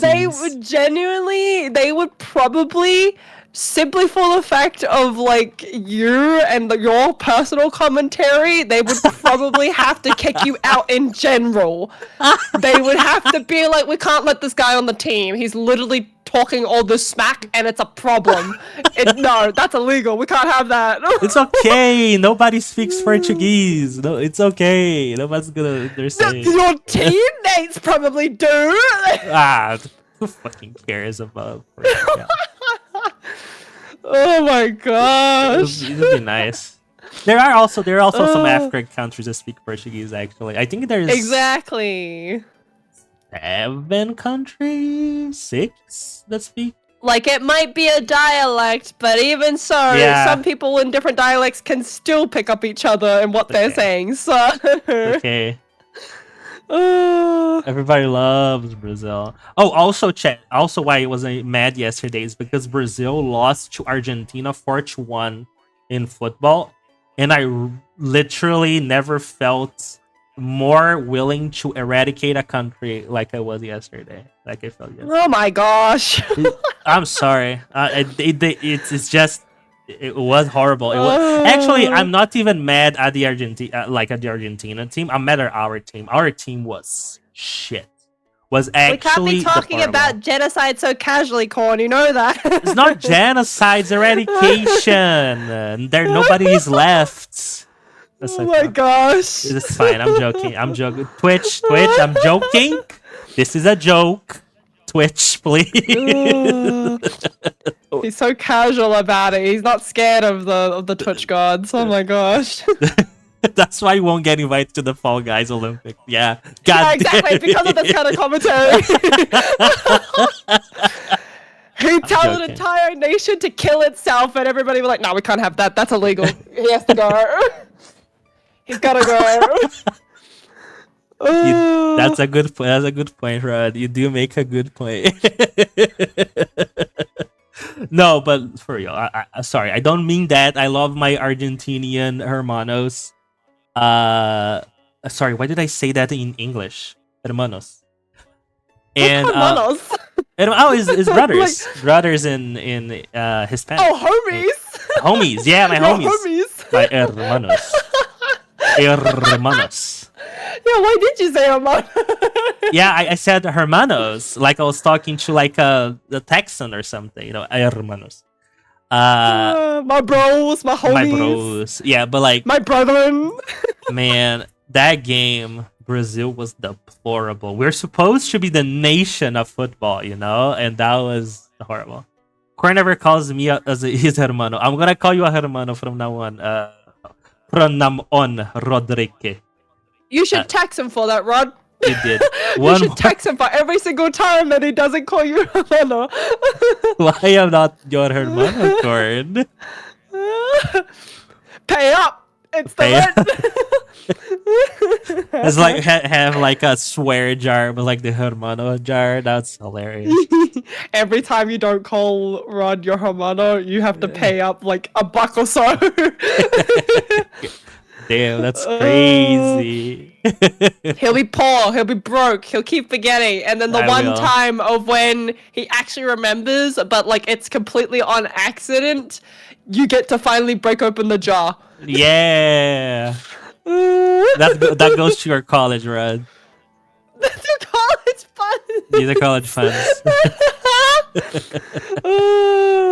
If it'll be enough, if it'll pay off, oh my god. It's okay. It'll get there, I believe. I already got my. Only your badge? Excuse me, you're talking to a master. Don't talk to me. I'm joking. Hey, you still need to get your PhD, alright? Alright? None of this fun talk. I'm joking, Rod. He needs to become an official doctor now. Yeah, I mean, in the process, chat. I'm going to France for it. Assuming I don't die in the French catacombs, I'll probably get my PhD in like 4 years. I think you'll be fine. I'll so be long fine. as you don't do something dumb. Yeah, Which you're smart. as long there's only like 3 cannibals max, I should be good. What if there's a 4th? What do you do? Well, at that point, assuming I haven't killed the other 3 yet, I do have to run. I will have to evacuate. Watch me go radio silent. I come back with a PhD in the magic comic Dr. Roderick. Dr. Honestly, Roderick. real. The French are notoriously cannibalistic.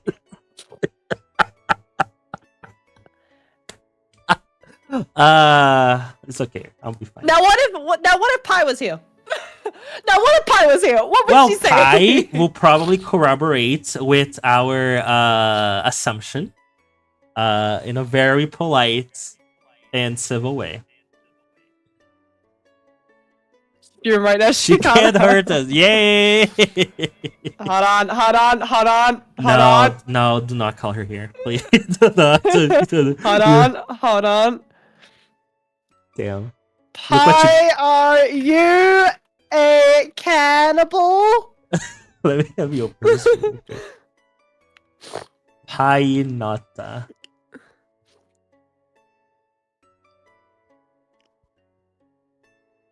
Horn and Rod. She says no.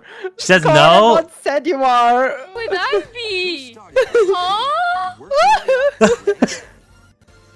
Chat were cooked. What's happening? By whatever Micah tells you is a lie, don't listen to her. Corn and Rod said you are. Why are you guys lying to her? It Why are you was guys lying? an That's not assumption. See, Hornelius and Rod, that's why you guys are actually getting no bitches. Okay, You okay, guys are okay. getting no bitches. This is exactly why.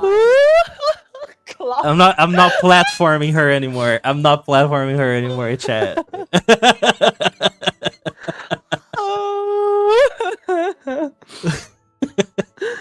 Oh man. Gosh. Look what you did, chat. Look what you did, That's Rod. funny. It's not your fault. That's so funny. I was wrong. She can hurt. It's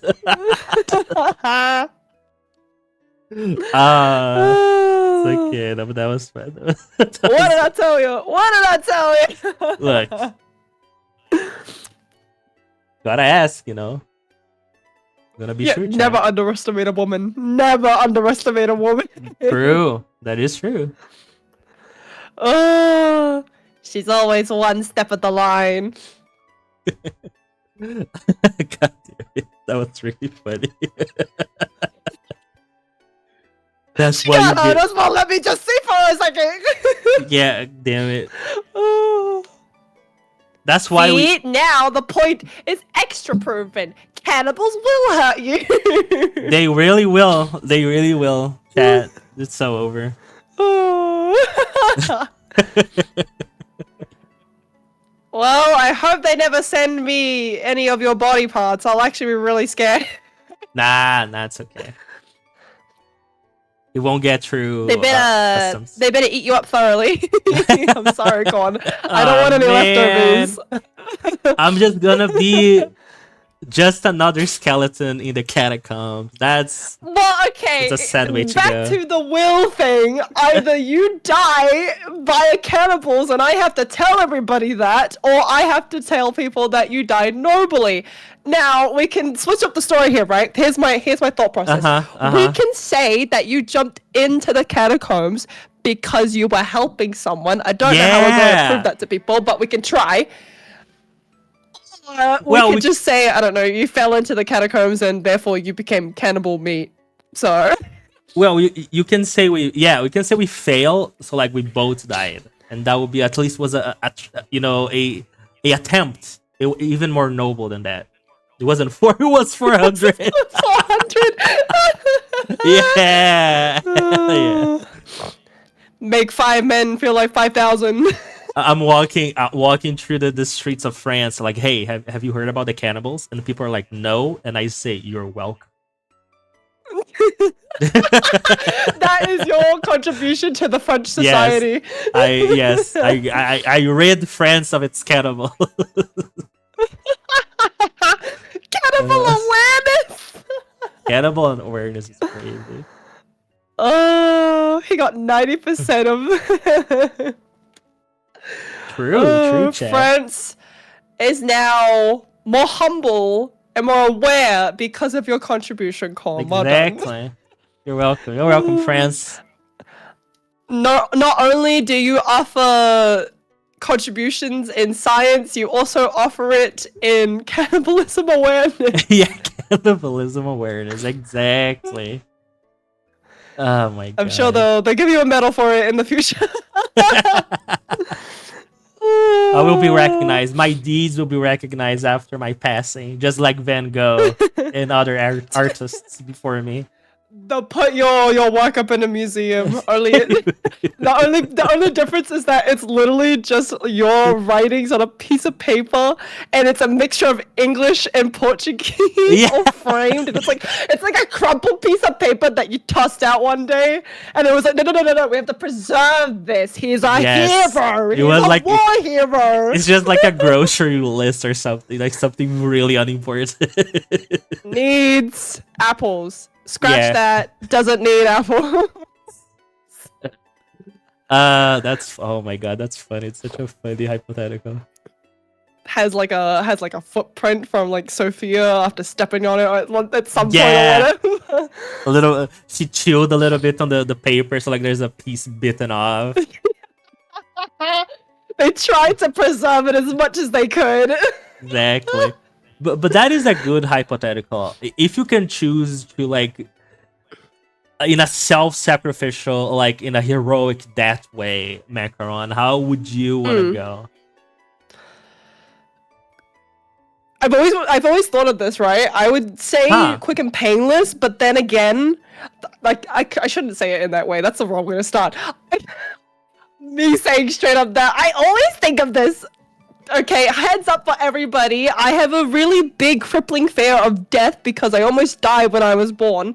So henceforth, I just randomly think of ways that I could potentially die and try and prevent that. That's the context of that. But Okay.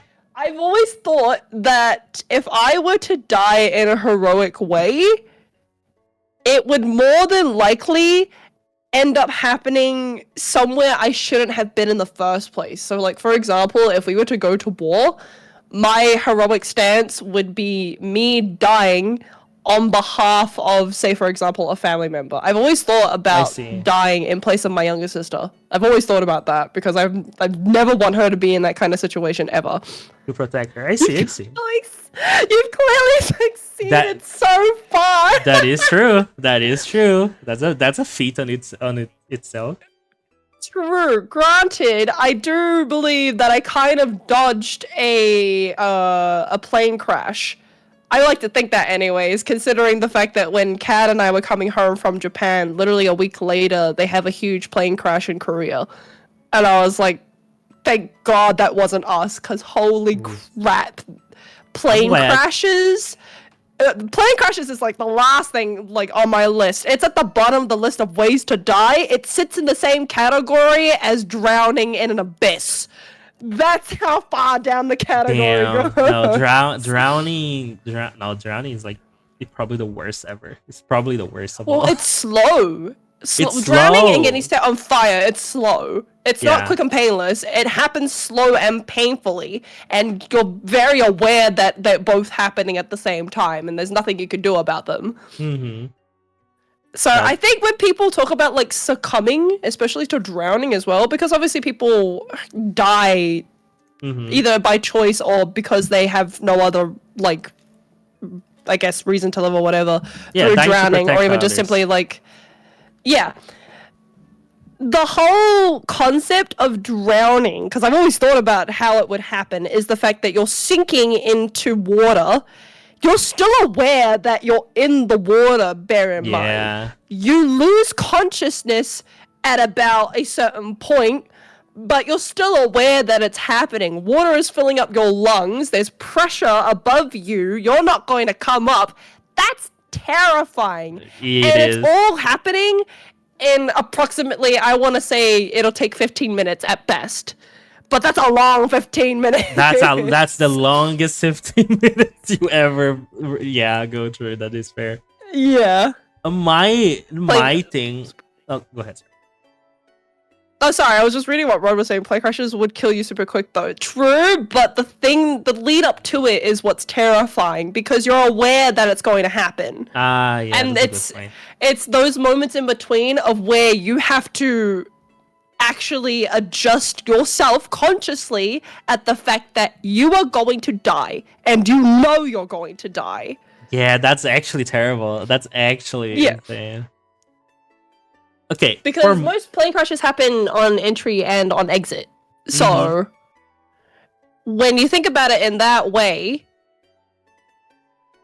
it's still, like, obviously we don't know the day of when we die. I think a lot of people hope that they just die in their sleep because they're unconscious at that point. Mhm. I hope I die that way, and it's of old age.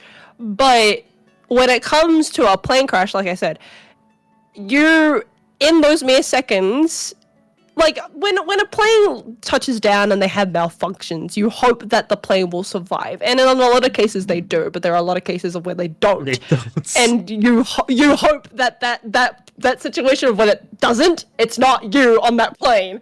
So Yes. No, absolutely, for sure. But yeah, that's my thought process. You were saying though, Corn, sorry. Okay, the way I would choose to die heroically is a little bit long, but okay, chat, bear with me. And I think I've said this before, but I'm really glad that I'm not rich, because I am already a scientist. If I was rich, I would be like a Batman villain at this point, right? We all agree with makes that? a lot of sense. Okay, fantastic. So, assuming in an alternative timeline where I am like filthy rich and a scientist, Mhm. I would attempt to create. Bear with me now. There's a reason for this. I would attempt to create animal people. Oh no. Okay, like, okay, Rod used a very. Rod called it, but bear with me. That is not the term that I used, even though I might have ulterior motives. But the problem with that Oh is my that gosh. the process would malfunction, or because you are creating life cannot be created artificially, because consciousness takes a deep dive into insanity. So what was Yeah. going to happen is that I will attempt this because I'm a crazy scientist. I would succeed somewhat, but then I'll create an army of monsters, of monster killing machines, because they malfunction. So I would have a moment where I'm part of the last surviving group, and I haven't told them I was the scientist behind all this. and it would be like a great reveal where I tell them that was me, and I will sacrifice myself so they can get away, and I would say, I won't die as the monster. I don't know if you'll be considered heroic, honestly. At Don't that worry, point. what, jump, up. Self-sacrificing. Self-sacrificing. Yeah, but like, it's not heroic though, because yeah, it is. And yeah, exactly, Ron. It's just karma. It is just karma. Mm-mm. Redemption arc, chat. Okay, redemption arc, yes. Heroic, no. It's like what's it? It's the rat in Fantastic Mr. Fox, Literally, yes. where he literally is on the cusp of death because he chose to come after the son of Mr. Fox, and then he ends up dying like 5 minutes later, and they call that redemption. Look, I'll be okay with that. Oh my goodness. At least mine is because I want to protect somebody whom I love. I do the same, honestly, for anybody who I care about, though. Oh, yeah, If absolutely. it came down to a life and death situation, I would put my life on the line. Mm-hmm. As scary as death is, for the sake of somebody who I love to live on, I would literally put my life on the line for that aspect. No, absolutely. When it comes to like fight or flight situations, I had experience in life when I always went to fight, so I'm pretty sure I would do the same thing. There was this one time where back in my hometown there was this like huge Rottweiler that how do you say the dog's name? No, it's Rottweiler. You were right. You're right. Okay, I was right. Okay. So the Rottweiler was like gigantic, and he lived like a couple houses down my street, and he was really aggressive. And their owners, they kept him, of course, inside the house because in Brazil we have walls and everything that surrounds houses. So pets usually stay in the yards surrounded by concrete walls. I was walking Sophie. And for some reason, I don't remember why, the gate to this person's house was open. And the Rottweiler was free, was not in chains or anything. So he just went out and stormed towards us. Because every time I walked around my neighborhood, he always barked at Sophie. Because he was a very aggressive dog. So he went out and stormed towards us. He was just running, and I know neither me or Sophie could outrun him. So the moment he got closer enough, what I did, I dived down, and basically like a turtle, I kind of turtled over Sophie, so Sophie was like under me. Yeah, and I was using my forearms to push him away. And I was really lucky because he only wanted Sophie, so he was just trying to push me off. Because if he wanted, he could just bite my jugular right there. I was like, his face was at my neck, but he didn't want it. Yeah. He only wanted Sophie. So Sophie was really smart because while I was holding back, like turtling him, I was kind of all fours. So what she did, Sophie turned away and ran between my legs and just darted back home while I was holding him. And exactly, I protected my princess. Exactly right. And then the owner came, and both me and him could basically wrestle the dog until the dog was he could control him. Yeah. But it was literally a flight or fight. If I didn't put myself in between him and Sophie would probably die because he was like huge. He could kill me if he wanted. He just didn't, which is good. Yeah. But I really I had to make it like a blink of an eye decision. And in situations like this, I always go fight. I always ready to fight. So yeah, that happened. So probably I would also like put myself in danger to protect others for sure. See, heroic stance right there. Yeah. Yay! There you go. I am redeemed. That's how you went out. If you went out that way, protecting your dog, I do think that would be a really good point to put on the wheel. Is that I wouldn't even have to make that up. It would be a real situation that happened. Really, yeah, for sure, for sure. He died protecting his lovely and adorable dog Sophie, and everybody would be in like awe about that, and they'd be like, "He really is a hero." Like, yes, he is a real hero. Exactly. Sophie's just a girl. She's just trying to live life. Why would you do this to her? No, Sophie. So poor Sophie. Sophie's very unlucky. That situation when she almost got run over as well. Sophie has been through the thick and thin. Oh my goodness! Never told you that story? No, you haven't. Okay, so that was a year after the Rottweiler incident, I think, or 1 year before, one or the other. I'm not putting her in this situation. Let me tell this story. Sophie, we castrated Sophie, but for some reason, one time there was this one dog, street dog, that I don't know, fell in love with Sophie, and Sophie really liked him, and of course we never let him in and anything like that. Oh no, Sophie wasn't castrated. We castrated her after, actually. So she wasn't castrated. Oh, okay, I see. Yeah, and she was, in her period. And so there was this one dog that basically just, while she was in her period, she castrated her for going outside. Okay, no, Rod. Well, technically, yes, but that wasn't the reason.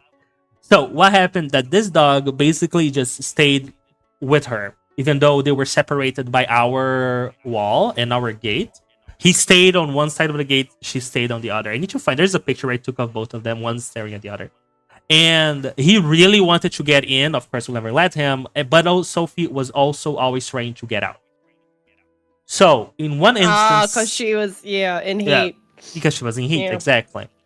One instance, I think my mom needed to leave with a car, and she opened the gate, and she didn't see that Sophie snuck away. And she did. She did and ran away with a dog. Then, and we didn't realize. We only realized when she came back. And around an hour or so later, she came back alone without the dog. And she was limping. And I was like, oh no. And then I saw and she was bleeding. And what I think it happens is, she was with the dog. They were running through the street, and I think a car run over her partner, and he braked right on her. So he never went over her because she had a tire mark on her belly. But I think he broke, like the brakes hit her, and she just got hit by the car. But she was not. She was never ran over. Exactly. I think the dog. I never seen the dog again. I hope he is okay, but I don't think he is. Honestly, I think he didn't survive. Yikes! Yes, and then I had to ran with Sophie to the vet. She had to go through surgery because she actually broke like one of her back legs. And actually, is up to this day she doesn't sit to pee anymore. She kind of, much like a male dog, she just like tilts and rises one of her legs because she has like a psychological fear of the leg hurting because her leg was broken. So she doesn't like baby. Yeah, so she doesn't like bending one leg, even though she can. The bone is healed and everything, and she has a scar and everything. But yeah, she was almost run over. She went through surgery, survived the surgery, and of course she was castrated because she was already open. They did the castration surgery. Corn, I demand you to give Sophie cuddles for me after the podcast. She deserves. She does. Sophie had a very difficult life, poor day. Not because of me. We treat her with the best care possible, but she's just that unlucky. She just keeps getting into these situations, unfortunately. Yes. Oh, poor baby. Yeah, but she's fine, chat. She's the happiest dog in the world. She's 13 and it's so active still. I really love her. That's pretty good. Mm-hmm.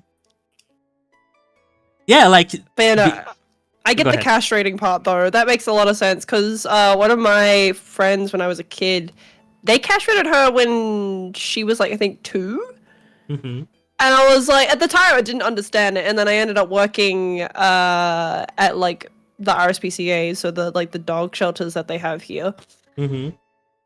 And it occurred to me why they do it, and I was like, actually, makes a crap ton of sense because you don't want all these other dogs suddenly coming onto your dog, and then Yeah. out of the blue, you've got pups randomly. Exactly. No, that makes sense.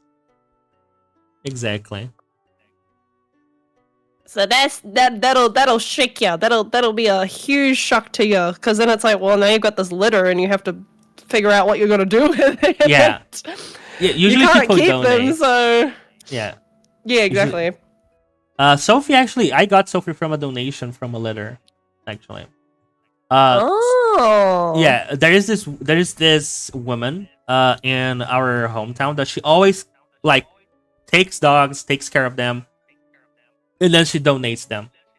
So a lot of people, when they want to give a dog away for any reason, they usually go and leave it to her.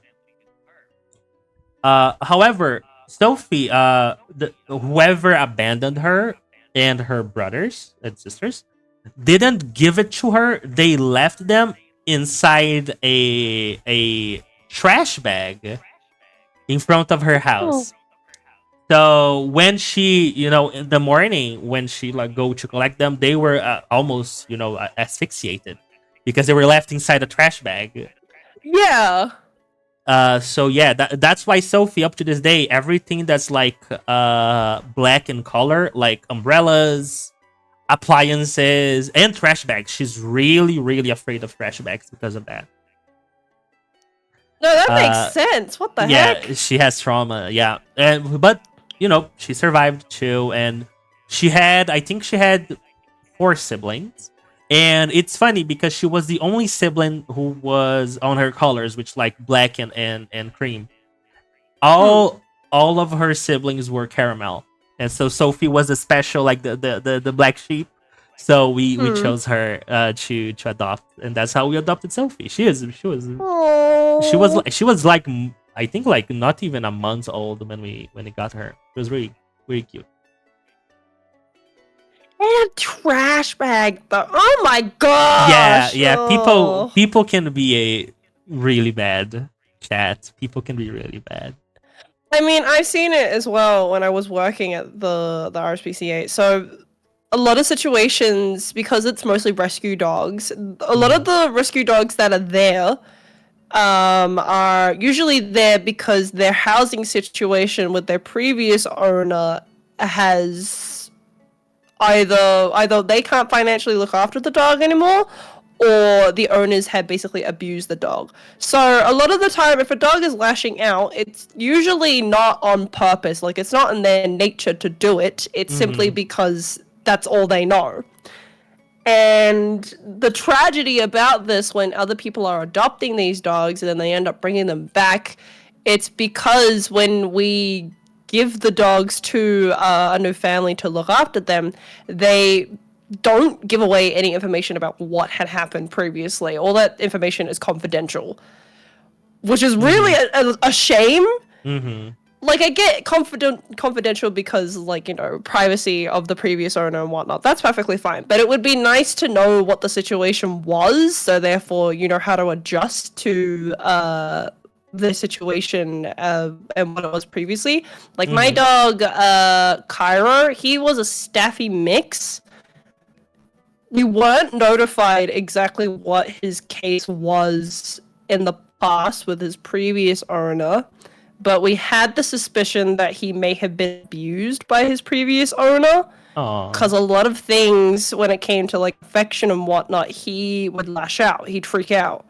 And it was a case of, I think it's because XYZ had happened previously. So yeah, I hate people who mistreat dogs. Oh yeah, absolutely. Any pets, like there is no reason for someone to mistreat a pet, right? Even animals, like even if it's like wild animals, like people like mess with like squirrels and stuff. There's no reason Yeah. for that besides just being a shitty person. I knew somebody Mhm. crazy that he's still waltzing about, but I knew someone who we had a conversation randomly. I don't know how we got to this conversation. I think it was I was talking about how I was like doing something because I was bored, and he's like, "Do you watch like rabbits die when you're bored?" And I was like, "What? What do you mean? That's an abrupt thing to say. What do you mean?" And he's like, "Yeah, I see people like I watch videos of people killing rabbits," and I was like, Oh, "That's no. psychotic behavior right there. All right, Yeah, that's fucking weird. That's weird. that's really weird. Cause who the heck just casually too decides to watch animals either get tortured or die Yeah, for no, pure that's- entertainment?" That reminds me of a time of another guy who I was in music with when I was in high school, who would like just casually watch like executions in like the Middle East and Oh my thought God. it was funny. It was funny. Yeah. What do Yeah, you he thought it was mean? funny. And I was like, what? He laughed at it right in front of me. And I was like, why are we laughing about this? What's so funny about this? He's like, you don't get it? And I was like, no, I You get don't what's get- happening. I What? can see very clearly what is going on. I just don't understand how you find this humorous. Okay, I guarantee you, he was just trying to be edgy. I guarantee you, he was just I like, knew "Oh, that I'm too. edgy. I was like, I'm different." whatever, homie. I don't. Yeah, literally, I hate Yeah. that so much. I hate that when people are like, "Oh, I'm Yeah. so different. I'm so edgy." It's like, no, honey, you are not different. You are just a wannabe trying too hard. Okay. Just a try hard. It's literally just a try hard. Yeah. Or on the opposite hand, you really well and truly deserve to be in a psycho ward because what the hell are you doing? No, yeah, Oh my gosh. There are some people that are literally like the rogue stereotype in D&D, but in real life. It's like, I am edgy and brooding. I am calculative and cold. You know, people. All right, guys. people- Batman was a little bit edgy, but not too edgy. Okay. Yeah. Settle down. Batman just does his own thing, but like, there's literally people who are just like that. It's so annoying. I know exactly the type of person. that No, would do because that. you saying that makes so much sense because I knew a lot of people in high school who were like that, and I was like, this is depressing. This is actually sad. What do you mean you Exactly just right. casually do this? Yeah, Oh, it's crazy. that is just the worst part of his character. Exactly. It's the part that he doesn't even like about himself anyways, but you know, intimidation works, so it is what it is. It is what it is. But yeah, side note for everybody, yeah, people can be strange. Just remember that. Yeah, just be careful out there, chat. Be careful out there. I think you and I have had instances of where we've met people that are like really strange and we've like Mm-hmm. debriefed on it and it's like, I don't really like that actually. I didn't really like the situation at all. Yeah, yeah, we have. Oh god. There have been so many times when him and I have spoken about people that we've met, and it's more or less not even like, because I had recently seen people talking about like the difference between like talking shit about somebody, but also like talking about stuff that someone actually did, like Mhm. critiquing what they did, which is I think in my end is perfectly fine, and I think we both like discuss those kinds of things a lot as well, where it's like, I didn't like that. And I'm gonna say I didn't like that because I really didn't like that. Yeah. But there have been times where Colin and I have spoken about things, about people and the shit that they do, and it's like, man, just anybody's out here getting away with this shit, isn't there? Yeah. What the hell? Yeah. Are you kidding me? No, exactly. That ain't right. That ain't right at all. If you follow me on Twitter, chat, I might have had some words for some people as of recently. I've had some choice things to say. Yeah. So there's that. It's valid though. They're like, when we talk about this all the time. It's where people get this whole idea mixed up of where it's like you shouldn't be saying mean things or bad things. Look, you can talk about that as much as you want, but honey, there are some people who need to be called out for the shit that they do. And if you're a bystander who chooses to ignore that stuff, you are part of the problem. Yes, exactly. Or like when somebody like quote unquote exposes somebody else, and you can tell it's clearly just performative. You can tell it's the most nothing burger situation that I ever seen, and they try to make a storm in a glass of water. And you can tell it's performative because on the quote unquote because on the DMs that they send this person, they mention how they can never trust the VTuber community again. I was like, bro, shut the fuck up. Me whenever corn opens his mouth. Okay, Rod, I'm banning you. That's it. You're banned. Because, like, okay, I get it if people get offended by things. That's fine. But That's fine. To deal with offense, you communicate that. Yes. You don't have a suck about it, and you especially don't have it in public either. Exactly. Because that's stupid, for one. Yes. And Don't when ever you- do that. Yes, and when you communicate, and like if somebody reaches out for an apology and you can tell they at least are trying to talk to you, you know, to amend something that upsets you, you don't go on a rant about how you accept their apology, but you kind of not, and then you blame the community and their fans and like how you didn't call out your friends, and it was like, bro, and then complain because you got blocked. You know, just grow up. I will be so serious about this. It's literally a case of, it's okay, as in I don't forgive you. Yeah.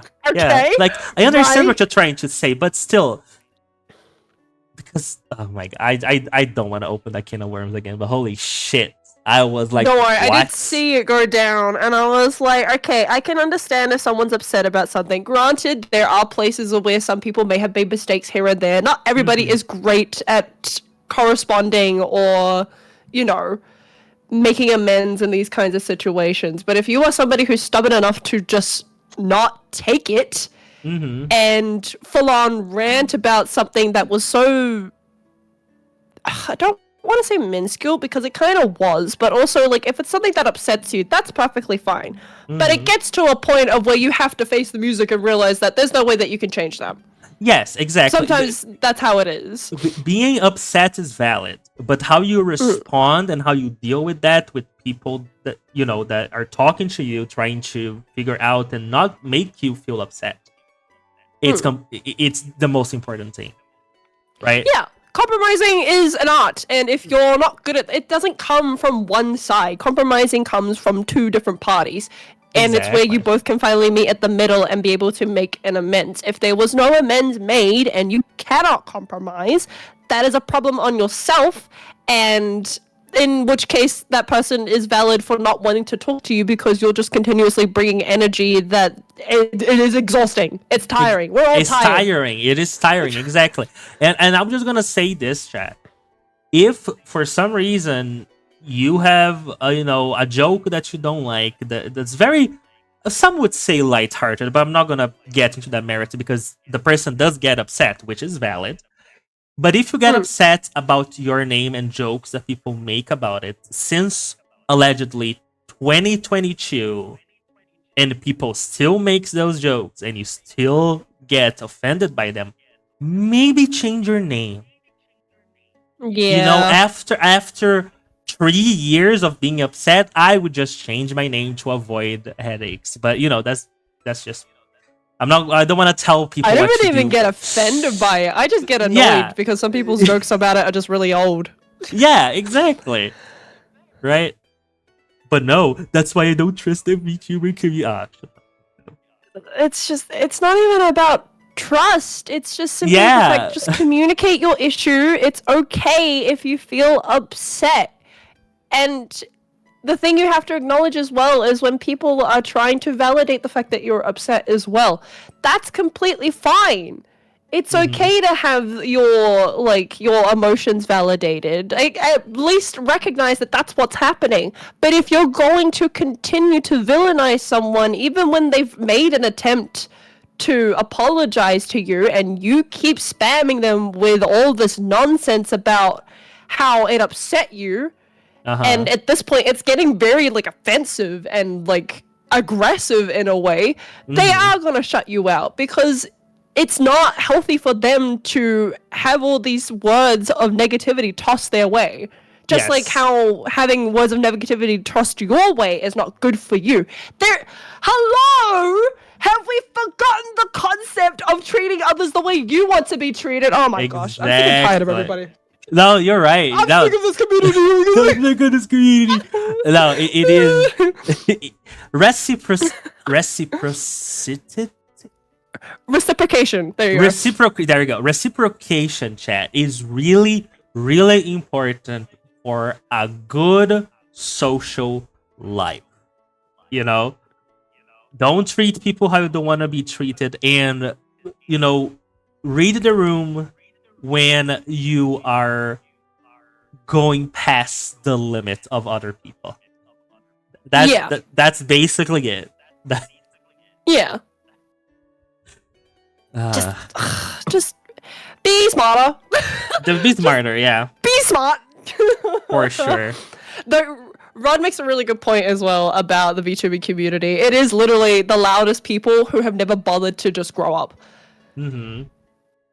And I'm sorry if that offends people, but we've been saying this for a very long time on the podcast. We're 12 episodes in, and we've said it almost all the time, is the fact that the biggest issue is that it's a bunch of people who could not have the balls or maturity to be able to talk about things and communicate them. If you genuinely care about these issues, if you really do give a shit about it, then have the hard conversation, because that's what needs to be done. If a party doesn't care about it, then don't bother, because it's not helping anybody. It brings people awareness, I guess, at the fact that someone did something shitty to you, but at the end of the day, if all the evidence you're bringing to the table is just a nothing burger, nobody cares. Yeah, exactly. Absolutely. Yeah, exactly. That is true. Oh, side note as well. This is also directed to that whole situation too. Don't come out here into the comments trying to show your support to someone who's notorious for causing problems to people. Bruh, if you catch me, Corn, this goes for you too. If you catch me out here, literally in like the most delusional state ever, supporting somebody who's literally problematic and causing all these issues to and literally just pulling harm from all ends of the planet on everybody, and pulling off this whole, it's literally because of our community, blah, blah, blah, blah. The second you see me come out here to literally dick fight them, bonk me in the head. Okay, Literally, kill me if you have to, because, bruh, I'll get so pissed off at myself if I figured out that's what I was doing. Oh my gosh. That is fair. I understand that the person in question, they were looking this is like in an individual situation, detached from the people involved. They were just looking at the situation and the reactions, which is fair. I think it was a really good conversation, and I don't hold anything against that person. I think they brought a really good conversation to the team. But yes, if you look at the bigger picture, which is what the people involved and what they done in the past and what they probably will do in the future, I can see how that, as you said, can be seen as dick riding, and I completely understand your sentiment towards it, which is fair. Yeah, literally, hang me if you have to, if that is what happens in the future, because I would want to kill myself too. Oh my goodness. Hell no. It's fine to support someone, to have condolences for them or whatnot, but don't come out here, read a situation that is very obviously a bad one, and one that literally is chalked up to be absolute bullshit, and then just proceed to give your sympathies to someone who doesn't even deserve it. like it's just It is a nice. it's okay Yeah. to be like a nice person, to understand people, to have cognitive empathy. That's perfectly fine. But when it comes to a situation where it's, like I said, it's very much on the surface, it's obvious that this is a problem that has been occurring several times, Mm-hmm. and it just seems like the culprit of the situation is doing nothing about it. I'm sorry, but Yes, exactly. you should not be out here supporting somebody who has already been causing their own problem. If somebody is causing downfall to themselves, don't jump on that train, because that causes you to have a downfall too. Mhm. No. Yeah. No, it's okay to have like a debate over like I said, a detached view of the situation, just like as a hypothetical. Yeah. Which is fair, but yeah, it can make people upset. At least do it like in not in a public environment. At least, you know? Yeah. Yeah. What I Which, can understand. going back to what Rod said as well, I do believe, and we've said this a lot too, everybody in this community, corporate or not, needs a PR lesson. They do. Because I'm really sick do. and tired of everybody coming out here putting all their dirty laundry on display. Half the time it's not even that dirty. It's just a speck of dust. Like putting it out on display, talking about how it's a big problem because I deem it to be a big problem. No, Yeah. honey, what your big problem is like a tiny little speck of crumb that somebody, I don't know, forgot to dust off on a plate. Come on. Be so for real. And if there is an issue, talk about it amongst yourselves. Exactly. And if it gets to a point of where, if it gets to the only point of where I will allow people to actually talk about it on the internet is when the issue gets ignored several times in private. If it's only been ignored once and it's simply because somebody is trying to, you know, protect their peace and, you know, not have to deal with such negativity anymore, that is not means or room for you to come out here and start causing a fuss. That causes even more problems. So shut the fuck Exactly. up. That reminds me, and Rod's message also reminds me of that one meme that Flork made all the way back in you know, the Black Stream ordeal, which is just the lawyer holding Niji Sanji by the shoulders, saying, "Shut up! Shut up!" Literally. Oh my Jesus gosh. Okay. Christ. I need to start sending you TikToks too, because I'm sending it to Loaf, and like Loaf is getting bombarded with cat videos from me. But I need to start sending you stuff too. But there is this video of Bretman Rock, where he's like doing his makeup, and then by the end of the video, he's like, you know, I just love how whenever there's a situation that I'm not educated about, how I just sit back and I just shut the fuck up. I was like, yeah, I know, right? That would be so easy. Like, if you don't know and you have no idea what's happening and you don't have the means to actually comment on this, don't say anything. Absolutely. Keep it to yourself. No, absolutely.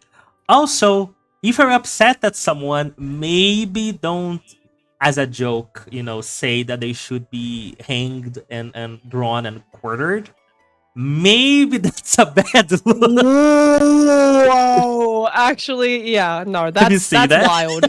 You see that? I didn't see it, but now that you're telling me, Oh, gosh. that was a huge thing. Especially if you're a corporate VTuber, don't tell people to, you know, do that. Okay, honey, there are people who, you know, should be hanged, but not for measly crimes like this. That's Yeah. not even a crime. For That's just the- free speech. For the crime of commenting on a graduation announcement. Yeah, no, that's overboard, honey. You want to hang someone for speaking freely, for having their own opinion? Yeah. Nah. Yeah. That's what we call overboard and psychotic. Exactly. And literally depriving. What the Yeah. heck? Oh my gosh. Like people, I still stand by this. People have resentment towards quote unquote drama tubers, when they mean news tubers. And chat, let me tell you something. Not everyone that is commenting on a situation is considered a newstuber.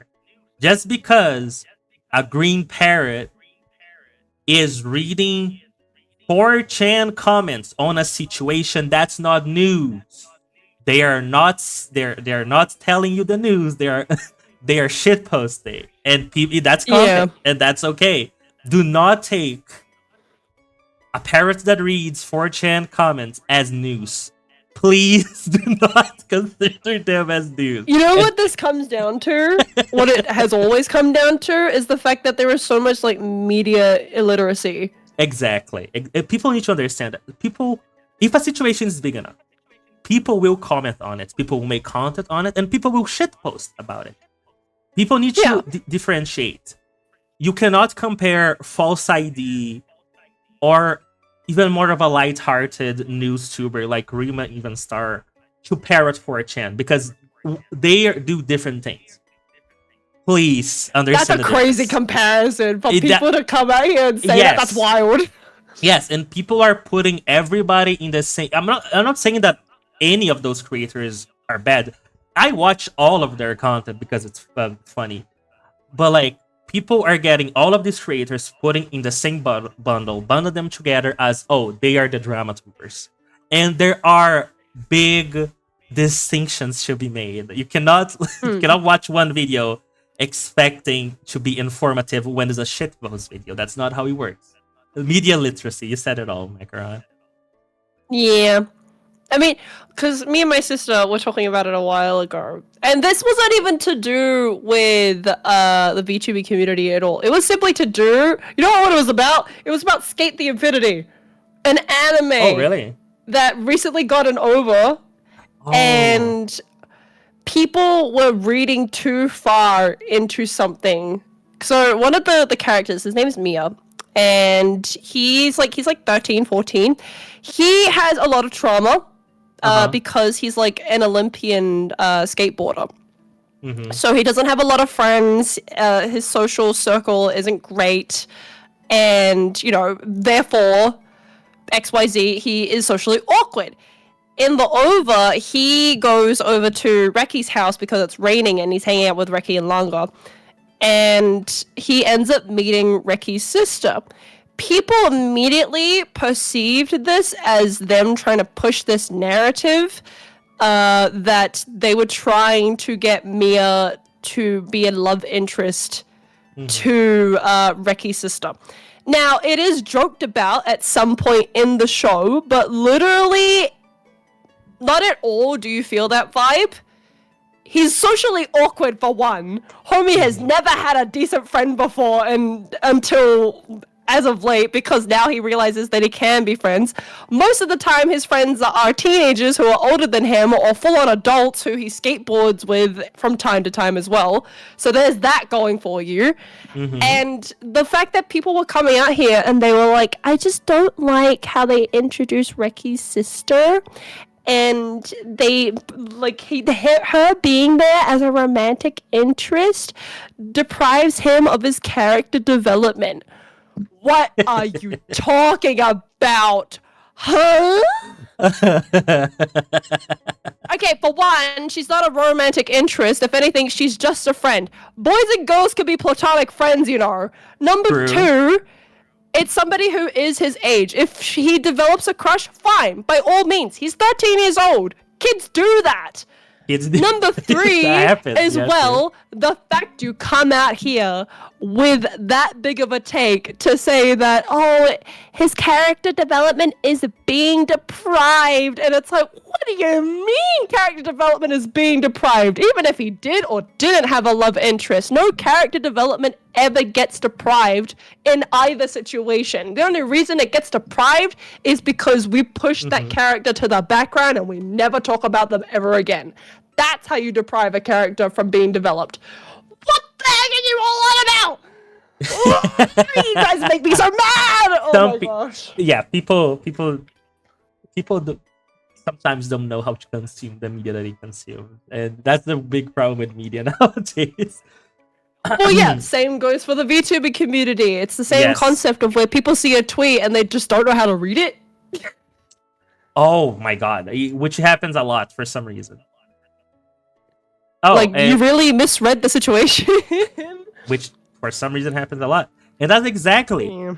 you know, when people are getting backlash for telling another creator to, you know, to be hanged and quartered, don't quote right retweet one of the, you know, they complaining about it, saying, and that's why I don't like drama tubers, because they don't consider the feelings, and when they get attacked, they get that's not what they do, right?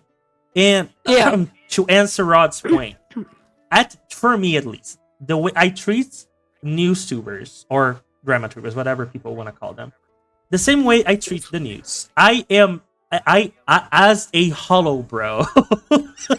Oh my gosh, here we go. I'm not. Represent! I'm not all the way in the information of every single VTubing agency in the world. So when something happens, and unfortunately, most of the time, when something bad happens, it becomes news.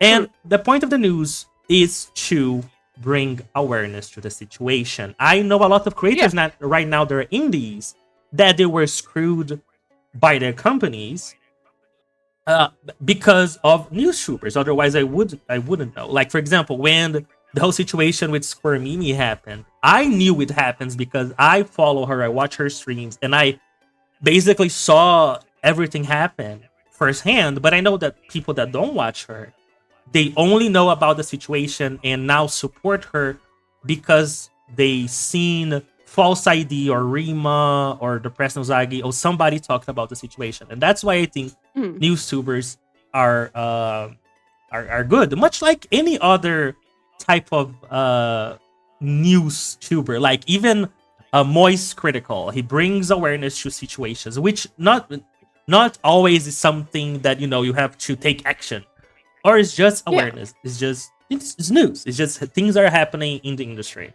and that's why I think they are important. And the same way. Oh, go ahead. I feel like the biggest problem we're facing with people yapping about, you know, what's also crazy too is that people in companies yap about it this way as well, because we've seen it with screenshots and people talking about like drama tubers and whatnot. Okay, here's the point, everybody, right? Here's the issue. Here's the big fish on the plate. So drama tubers, as you would like to call them, or news tubers as we will refer them to, are literally here to spread information. Now, it doesn't always have to come from their mouth. You could get it from us. We could talk about it on here as much as we want as well. It's literally just the freedom to be able to make a statement or just notify people that that's what's happening and give opinions on it or critique this kind of stuff. You cannot come out here and prevent somebody from doing that. That removes their right to speech, for one. And number two, you can't just complain about the fact that people are talking. People talk all the time. Exactly. You Don't act like shoot that's the a thing. messenger. Yeah, exactly. Don't shoot the messenger.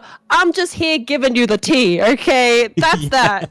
So if you can't handle the tea, not my problem. That's not my fault. And if there is misinformation out there, then that is the people who are in those situations to, you know, set the record straight.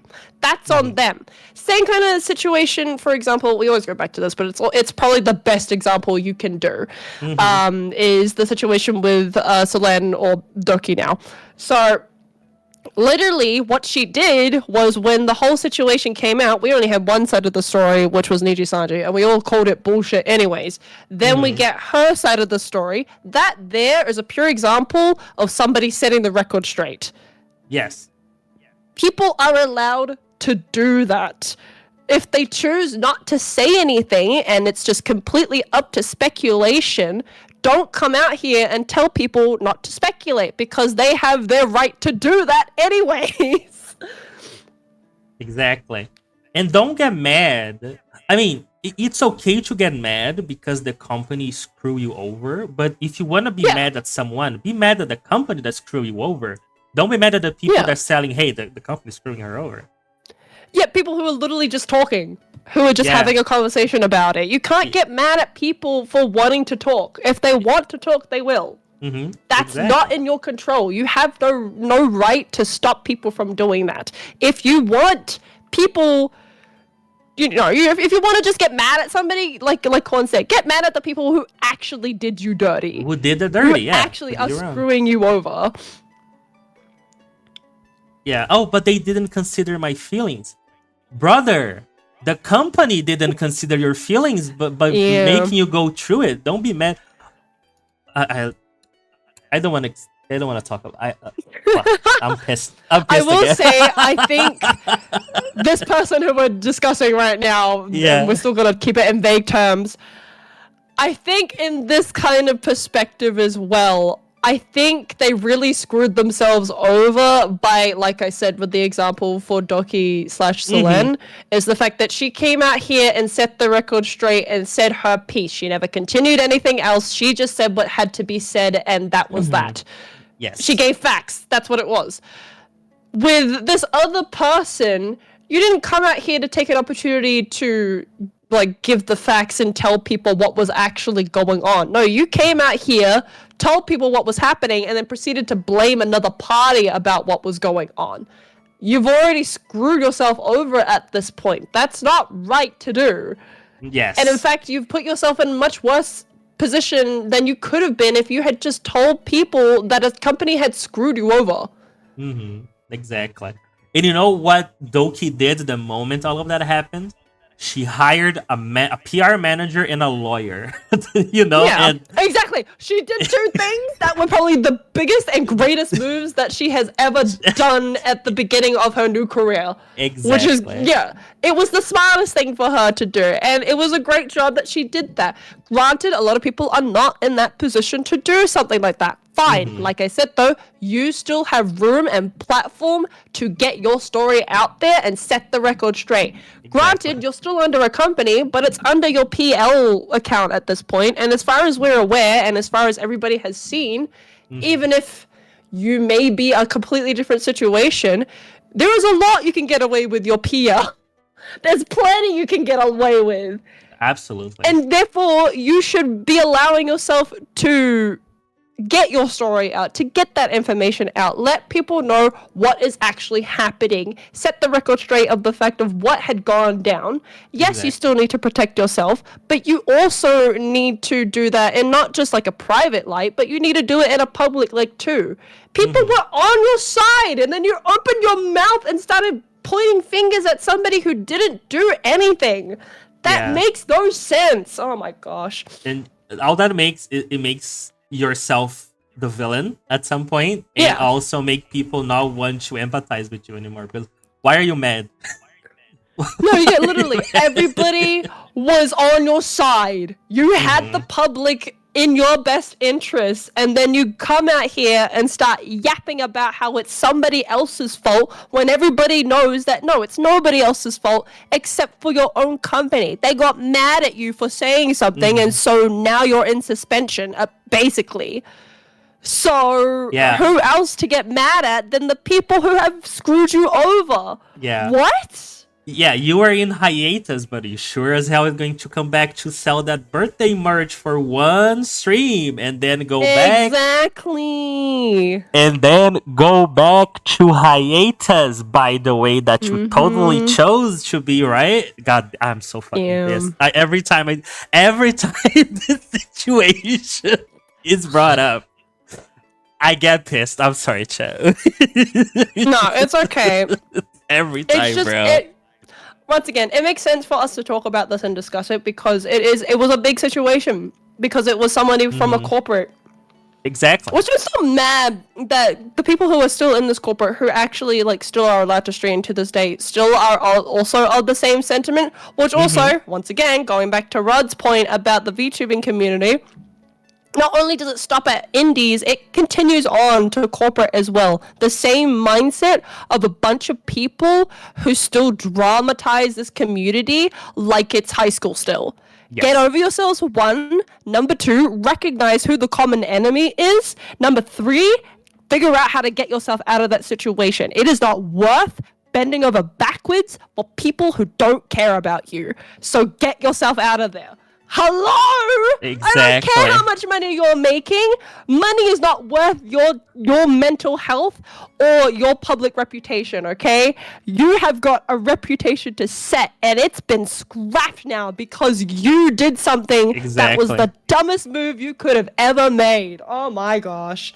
Also, what money? 2%? Excuse me. Yeah, exactly. What money? What money? 2% is nothing. And I get that, like, for a lot of people, it is being in the company is, Mhm. you know, their livelihood. clout. I get that part. Yeah, it's I clout. understand that. But if your livelihood is literally nothing, and you have seen that there's an example of people leaving their companies and being able to do much better without their companies after these situations occur, because people want to support you. You are essentially what we consider an underdog. You were getting out of a situation that literally you were pretty much given the worst cards you could have ever had. And yet you still get to leave the game and you can continue doing your own thing by yourself. People love that. And we've seen it so many times as well.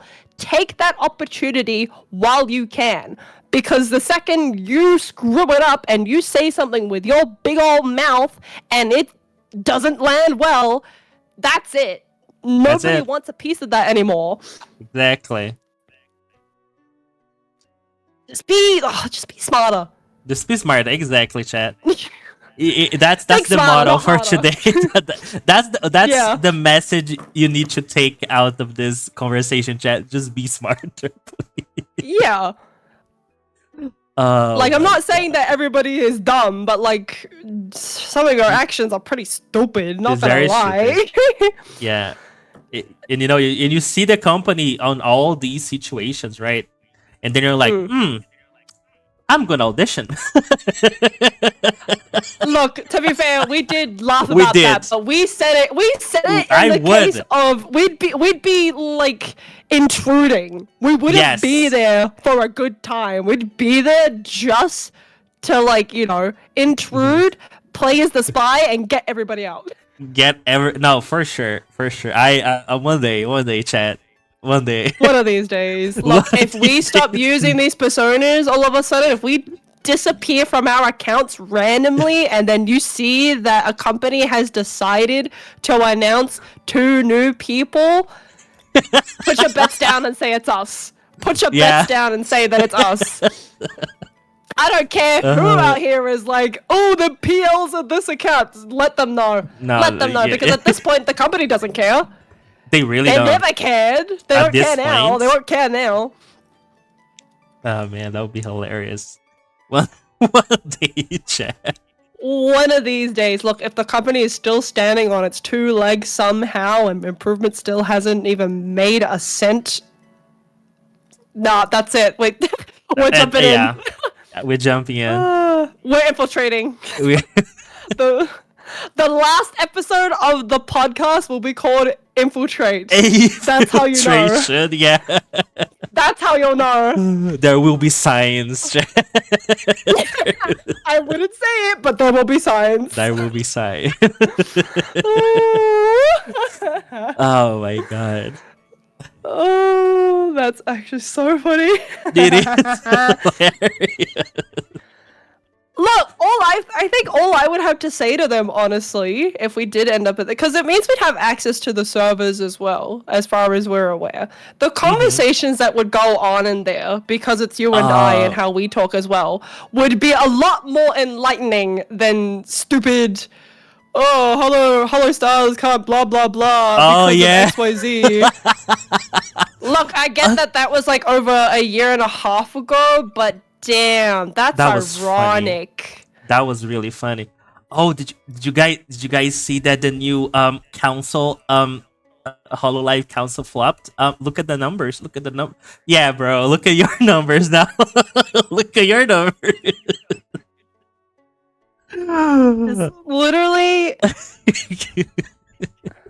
I'm sorry. Oh, No, oops. it's just Hold on, I'm funny. messaging back my sister because she thought that there was a fight. No, it's okay. I'm podcasting right now, and Quan, and I are being very Toxic. not saying toxic, Ah, passionate there you go. Passionate again. about a topic. Sorry, Bubba. There we go. Oh, she thought you were having a birthday. Yeah. Thank you for your concerns, though. Oh yeah, There you she said go. all good. I was just worried. Thank you for your concerns. There you go, Chad. That's good sibling relationship right there. I love her so much. Aw. She is literally my world. I love her. Fantastic. I love you. There we go. Yeah. Anyways, back to passionately getting mad at things. Actually, exactly. No, it is. Oh, It is a fantastic. I would say it's like a case study. Like I can see this being taught in like future business schools. Like how bad of a PR can take you down because guys, look at everything related to the company. Nothing is working out. Nothing. Their stocks are plummeting. literally, the stocks are down. Yeah. To this day, most of the talents have not gotten back from the numbers they had before February 2023. And they're debuting new people. Who cares? Nobody's tuning in. So PR I'll be is for real. I'm Mhm. like, I think the personalities of the new people are, they're decent. I haven't but- met them. Yeah, they're okay. I will admit, once again, going back to the brief comment that I said earlier about certain jokes that I think we need to cut them out. It's been a while, y'all. We need to get over this joke. We need some new material because I'm kind of getting sick and tired of what we're bringing out right now. Come on, guys. We're entertainers. Why is it that we can't seem to entertain with decent jokes anymore? That's What a do you good mean point, that actually. you're whipping out coochie and that's the most hilarious thing you'll say? Okay, a woman's vagina? What? No way! Really? Is that what Yeah. we're dealing with there? Oh my god. Okay, fair enough. I will literally. I'm not even going to explain this. I'll probably explain this to you later. But I was Okay. talking about this with Cad because I was like, this is really weird. Somebody whose stream I was watching was literally talking about coochie for a good 5-10 minutes in their chat. Uh-huh. And I was like, the joke's done, honey. The moment's over. It's been over for a while, actually. Can we, move on? It's very, very apparent when a joke drags on for more than its lifespan. No, exactly. My point exactly. I get it. We can drop a silly, innuendo joke. Innuendos are funny, though. Are funny. Because Yeah, they're they not are. intentional. Mm-hmm. They just happen randomly. And that's what makes them funny. Because it's haha, that's funny. But, if you're going to talk about, booze, for example, it's 5th grade, what? hey, my current open the biology textbook on page 297.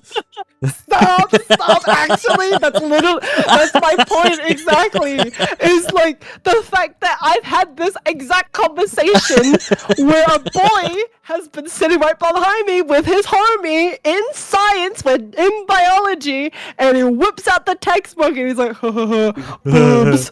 What? Are you kidding me? That What? never gets out.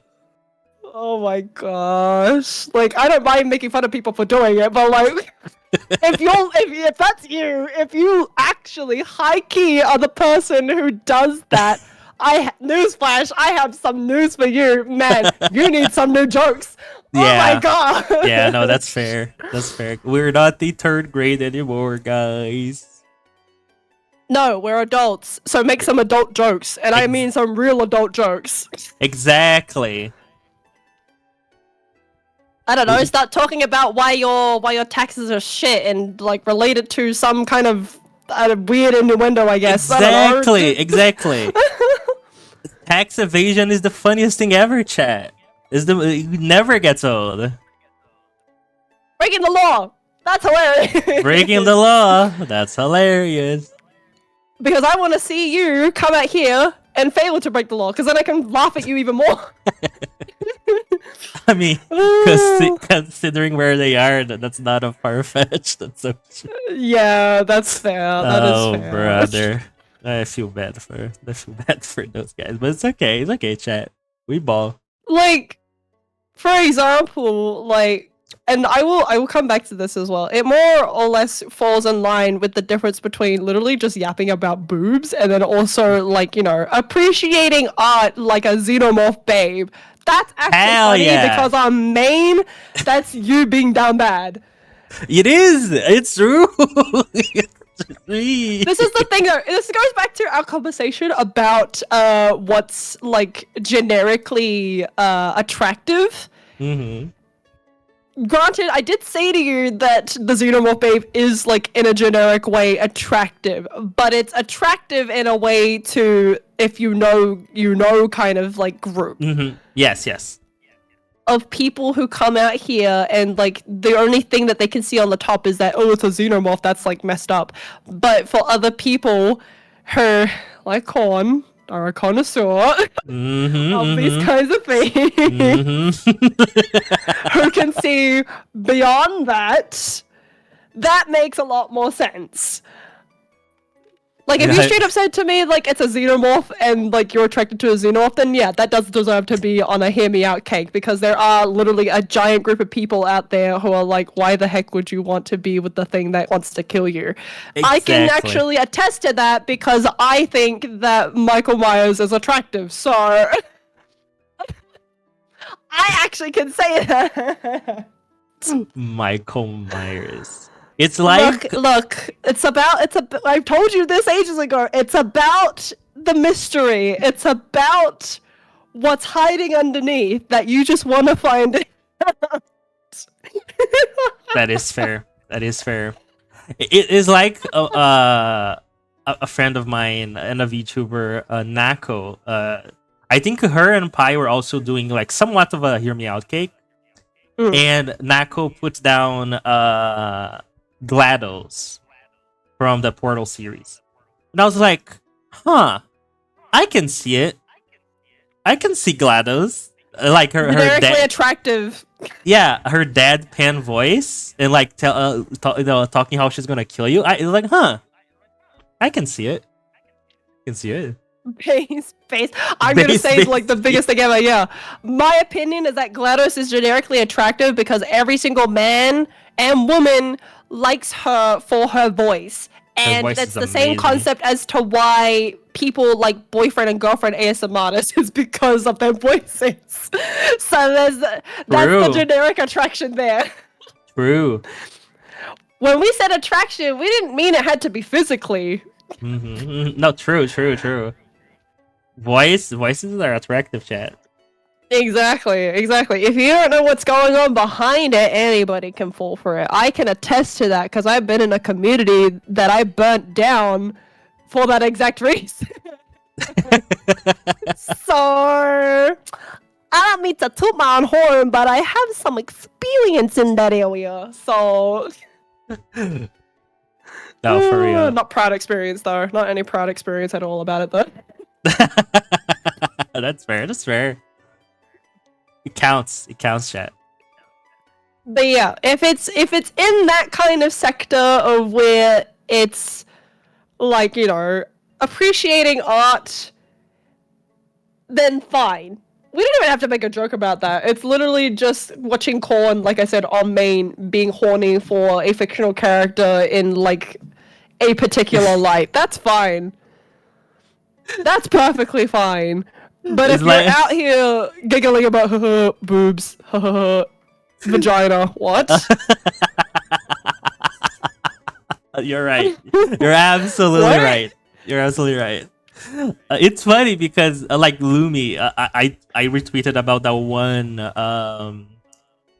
spin-off from Death Note, which is the guy with like the big bug lady, and I retweeted saying, "Where is she from? I need her." That's all that I said in the it's my retweet, and everybody was saying, "You know, Corn, every time I see you down bad, it's for like a creature, and I respect you for that." See, this is what I mean. This is what I mean. See, it's perfectly fine because it's something that isn't like generically attractive. Like, not everybody will like this thing because you're literally getting people coming into your comments like, I wouldn't, but I'm happy for you. I'm happy for you. It's not even a joke, chat. It's 100% genuine. Yeah, I'm not literally. even joking. It's true. Newsflash: Corn is the joke. Corn being down bad is the joke. Exactly. God damn it. Oh. But I will admit, like, dicks are funny, but it's more or less about like the way that they function that's funny. Because it's hilarious about the fact that like there's a thing that like flops and bends. That's hilarious. What? What? Okay. Now, chat. Maybe Macaron is being a little bit hypocritical about this. Yeah, but okay. I'll Granted, though, I have a point to say here because we go back to innuendos. If you can make Okay. an innuendo about it, that's fine. But if you can't make an innuendo about it, then I'm sorry, the joke didn't land. yeah. If you have to, I understand the pattern. If you have to say the word like the body parts, then it's not funny. But like if the innuendo is Yeah. like, I see. I see. Yeah. Okay. See, you gotta I be cracked the smart code. about the joke. You gotta be hilarious and smart at the same time. So this is what I mean. This is why the podcast today is literally themed. Just think smarter. Just say smarter. Just be smarter. 1.5 man. I love the title. It's so fucking good.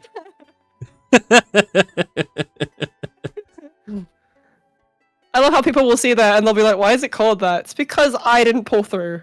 That's why. It's because I didn't come through. They will tune in because I know I'll upload the whole VOD, but I think I'm gonna make a highlight of like 10 minutes of me just molding a Fall Guys. And that's the first thing people see at the beginning of the podcast. Like, okay, guys, Macaron's not here, so we're gonna play Fall Guys. And then I mold, and then like, we're not gonna play this anymore. And I start Nier Automata, and then you show up. No, even better is like it's just you molding. So we get to the point of where it's introducing the fact that I'm not there, and then it's just you getting aggressively mad, Yeah. and then pure silence during Nier Automata, and then just straight into the podcast. Straight up. The cutting of it will be beautiful. It'd be spectacular. It would be amazing. It's just you screaming, just Literally, I was like that. You need to go back and see a Macaron. I was like, there's no way. you know. Ah, I man. believe that. I believe it. It's because like I picked. They have a new feature, which is when like competitive games or like multiplayer games, they have like this like timed special mode of game. Mm. Like for example, DBD has the 2v8 instead of the usual 1v4. Yeah. And you last only for a while. Okay, Fall Guys have that where you get placed with a person with a duo, and we have to go through competitive games like team games, and the two if one wins, both win. So that's a real fun thing.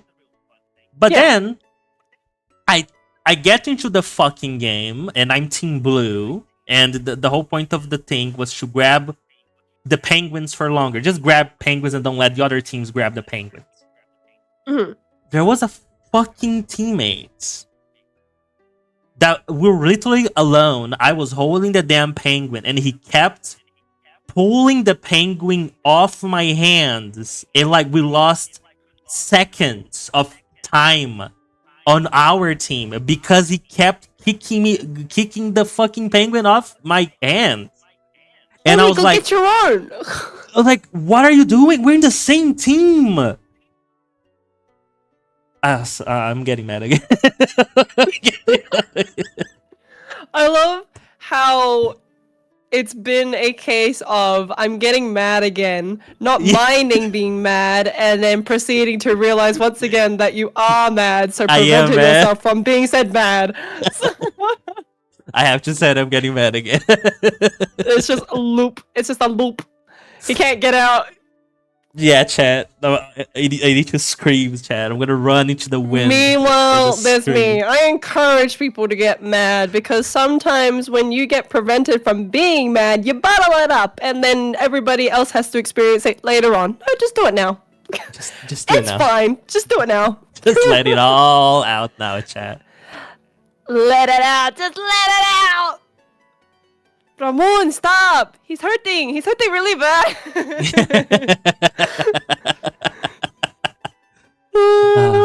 It's like Happy Montoya, Feet por is a good favor. movie. Happy Feet is a good movie. Oh my gosh, I was just reminded of that meme because I went through my phone and I have a meme folder in case people didn't think I was cultured. And I have the screenshot of him on the beach just screaming with his stuff. It's man, I hate that meme because I feel so bad for him. But he's I feel so bad. funny about it. I don't know why it's so funny, but it is, and I feel bad because it's a terrible situation, but it's so funny. Him like I feel crossing the fucking. bad, but then he ends up getting like back, so it's like, it's not funny anymore because now I know that you actually end up winning, whereas before it looked like you weren't winning at all every single Yeah. time. Every single time. But the cinematic shot of him running like on the beach, I was like, oh my god, why is this so funny? Man. I mean, Natalia, I por would too. favor. I would too if I would I too. found out that this is hypothetical. Hmm. If I found out that Gumi like decided to do that, and I had to be aware that that was happening, I The too would have a reality huge show. crash out. Absolutely, Yeah. absolutely. Me too. I would also cross that that beach. Yeah, I'd be so pissed. I'd be like, "What the fuck is happening? Excuse me." I think it's also crazy too the fact that she keeps coming back to him too. Every single Yeah. time it happens, and she keeps coming back. It's a cycle, and it's actually like that's the premise of the whole show is for people to just cheat on each other for some reason, and then we get to see their respective reactions every time. And that's such a toxic mentality of a program. That is a toxic mentality. Is the fact that, like we said, it continues on. It's a cycle. Is the fact that it Mhm. happens. He gets mad. She apologizes, and everything's settled, and then it all happens again. No, absolutely. We had actually there's like a very good Brazilian YouTuber that made a video because we also have apparently I didn't know that we did, but we also have a season of that in Brazil. I don't know if they're making Oh. more because one guy he was so sad. He was so sad that his like fiance at the time was cheating on him that he literally crashed out, and I think he punched like a cooler and broke his hand or something. And Oh, for some reason they treated his hand like he left the program to treat his hand, but then they sent him back and he was just miserable the entire time. It was actually no. sad to see. It was actually sad to see. well, because people who lose loved ones to somebody else in that kind of in infidelity. Hmm. There are people who kill themselves over that. That's how Yeah. bad it can get. It can get really bad. So it's like, yeah, no, I would completely understand this crash out because it's like somebody who you thought loved you doesn't love you and decides to give everything to somebody else. Nah. Hmm. Yeah, That's messed up. That's fucked up. that's fucked up. Exactly. So yes, I feel for you, homie. I get you, but you got your piece later on anyway, so I guess it doesn't matter anymore. I empathize with you, Montoya. Por favor, Yeah, stop. I put the. Por favor. favor. Por favor, Montoya, break up with her, please. Oh, That's so oh my funny. goodness, that is funny. What time is it? Oh, it is 1:47. Oh, you Shall we should wrap it up go. here? We should. We Yeah. have work. You have work tomorrow. Yeah, I've got work, and we'll see how bad the damage is when I get there. Hey, that's bad. I mean, Alright. it's fine. It's just because it's end of month, so we get busy. That's all. Oh, okay. Fair enough. Yeah. Well, chat, But we'll yeah. be leaving you here. I hope you guys had fun. I hope you guys enjoyed the We're- podcast. Ditching y'all. We're ditching you now. But Yeah. don't be sad. No, be sad. Don't be sad. We're Exactly. leaving y'all. Yes. Also, sorry again for yesterday. I could not stream. Even if I wanted to stream, if I wasn't mad, I had no internet, so that wouldn't have happened. Regardless. The internet proceeded to push you further over the edge, so. Yeah, exactly. I will see if I might go back to my hometown this weekend. If I don't, I might stream something real quick. Maybe more Fall Guys on Saturday or Sunday. But I'll ping you guys as always. Yippee! Oh, also, if you guys wanna see a really beautiful maid, you should go to Gooman's Twitter right now. Oh yeah, he told me about that. Did you not see that? Did you not see that? I haven't been on Twitter all day because I've been working and then sleeping. But when I came home, because he calls me, or like we call each other, usually either before or after work, like every Mhm. single day. Uh-huh. He like told me, he was like, yeah, I posted up the maid image, and I was like, oh, I haven't seen it. And he's like, you haven't seen it yet? And I was like, no, but it doesn't matter because I already saw you when you were trying it on. Anyways, I had to help him with the apron because he was confused. That's hilarious. Like literally, so I think we were having date night when it happened, and he was Mhm. like, I should try on My the maid mom is outfit. And I was like, crazy. show me. And he like puts it on, and he's like, Sugar, I don't know how to put it on this apron. It's confusing. It's just got a bunch of straps. And I was like, oh no. Oh no.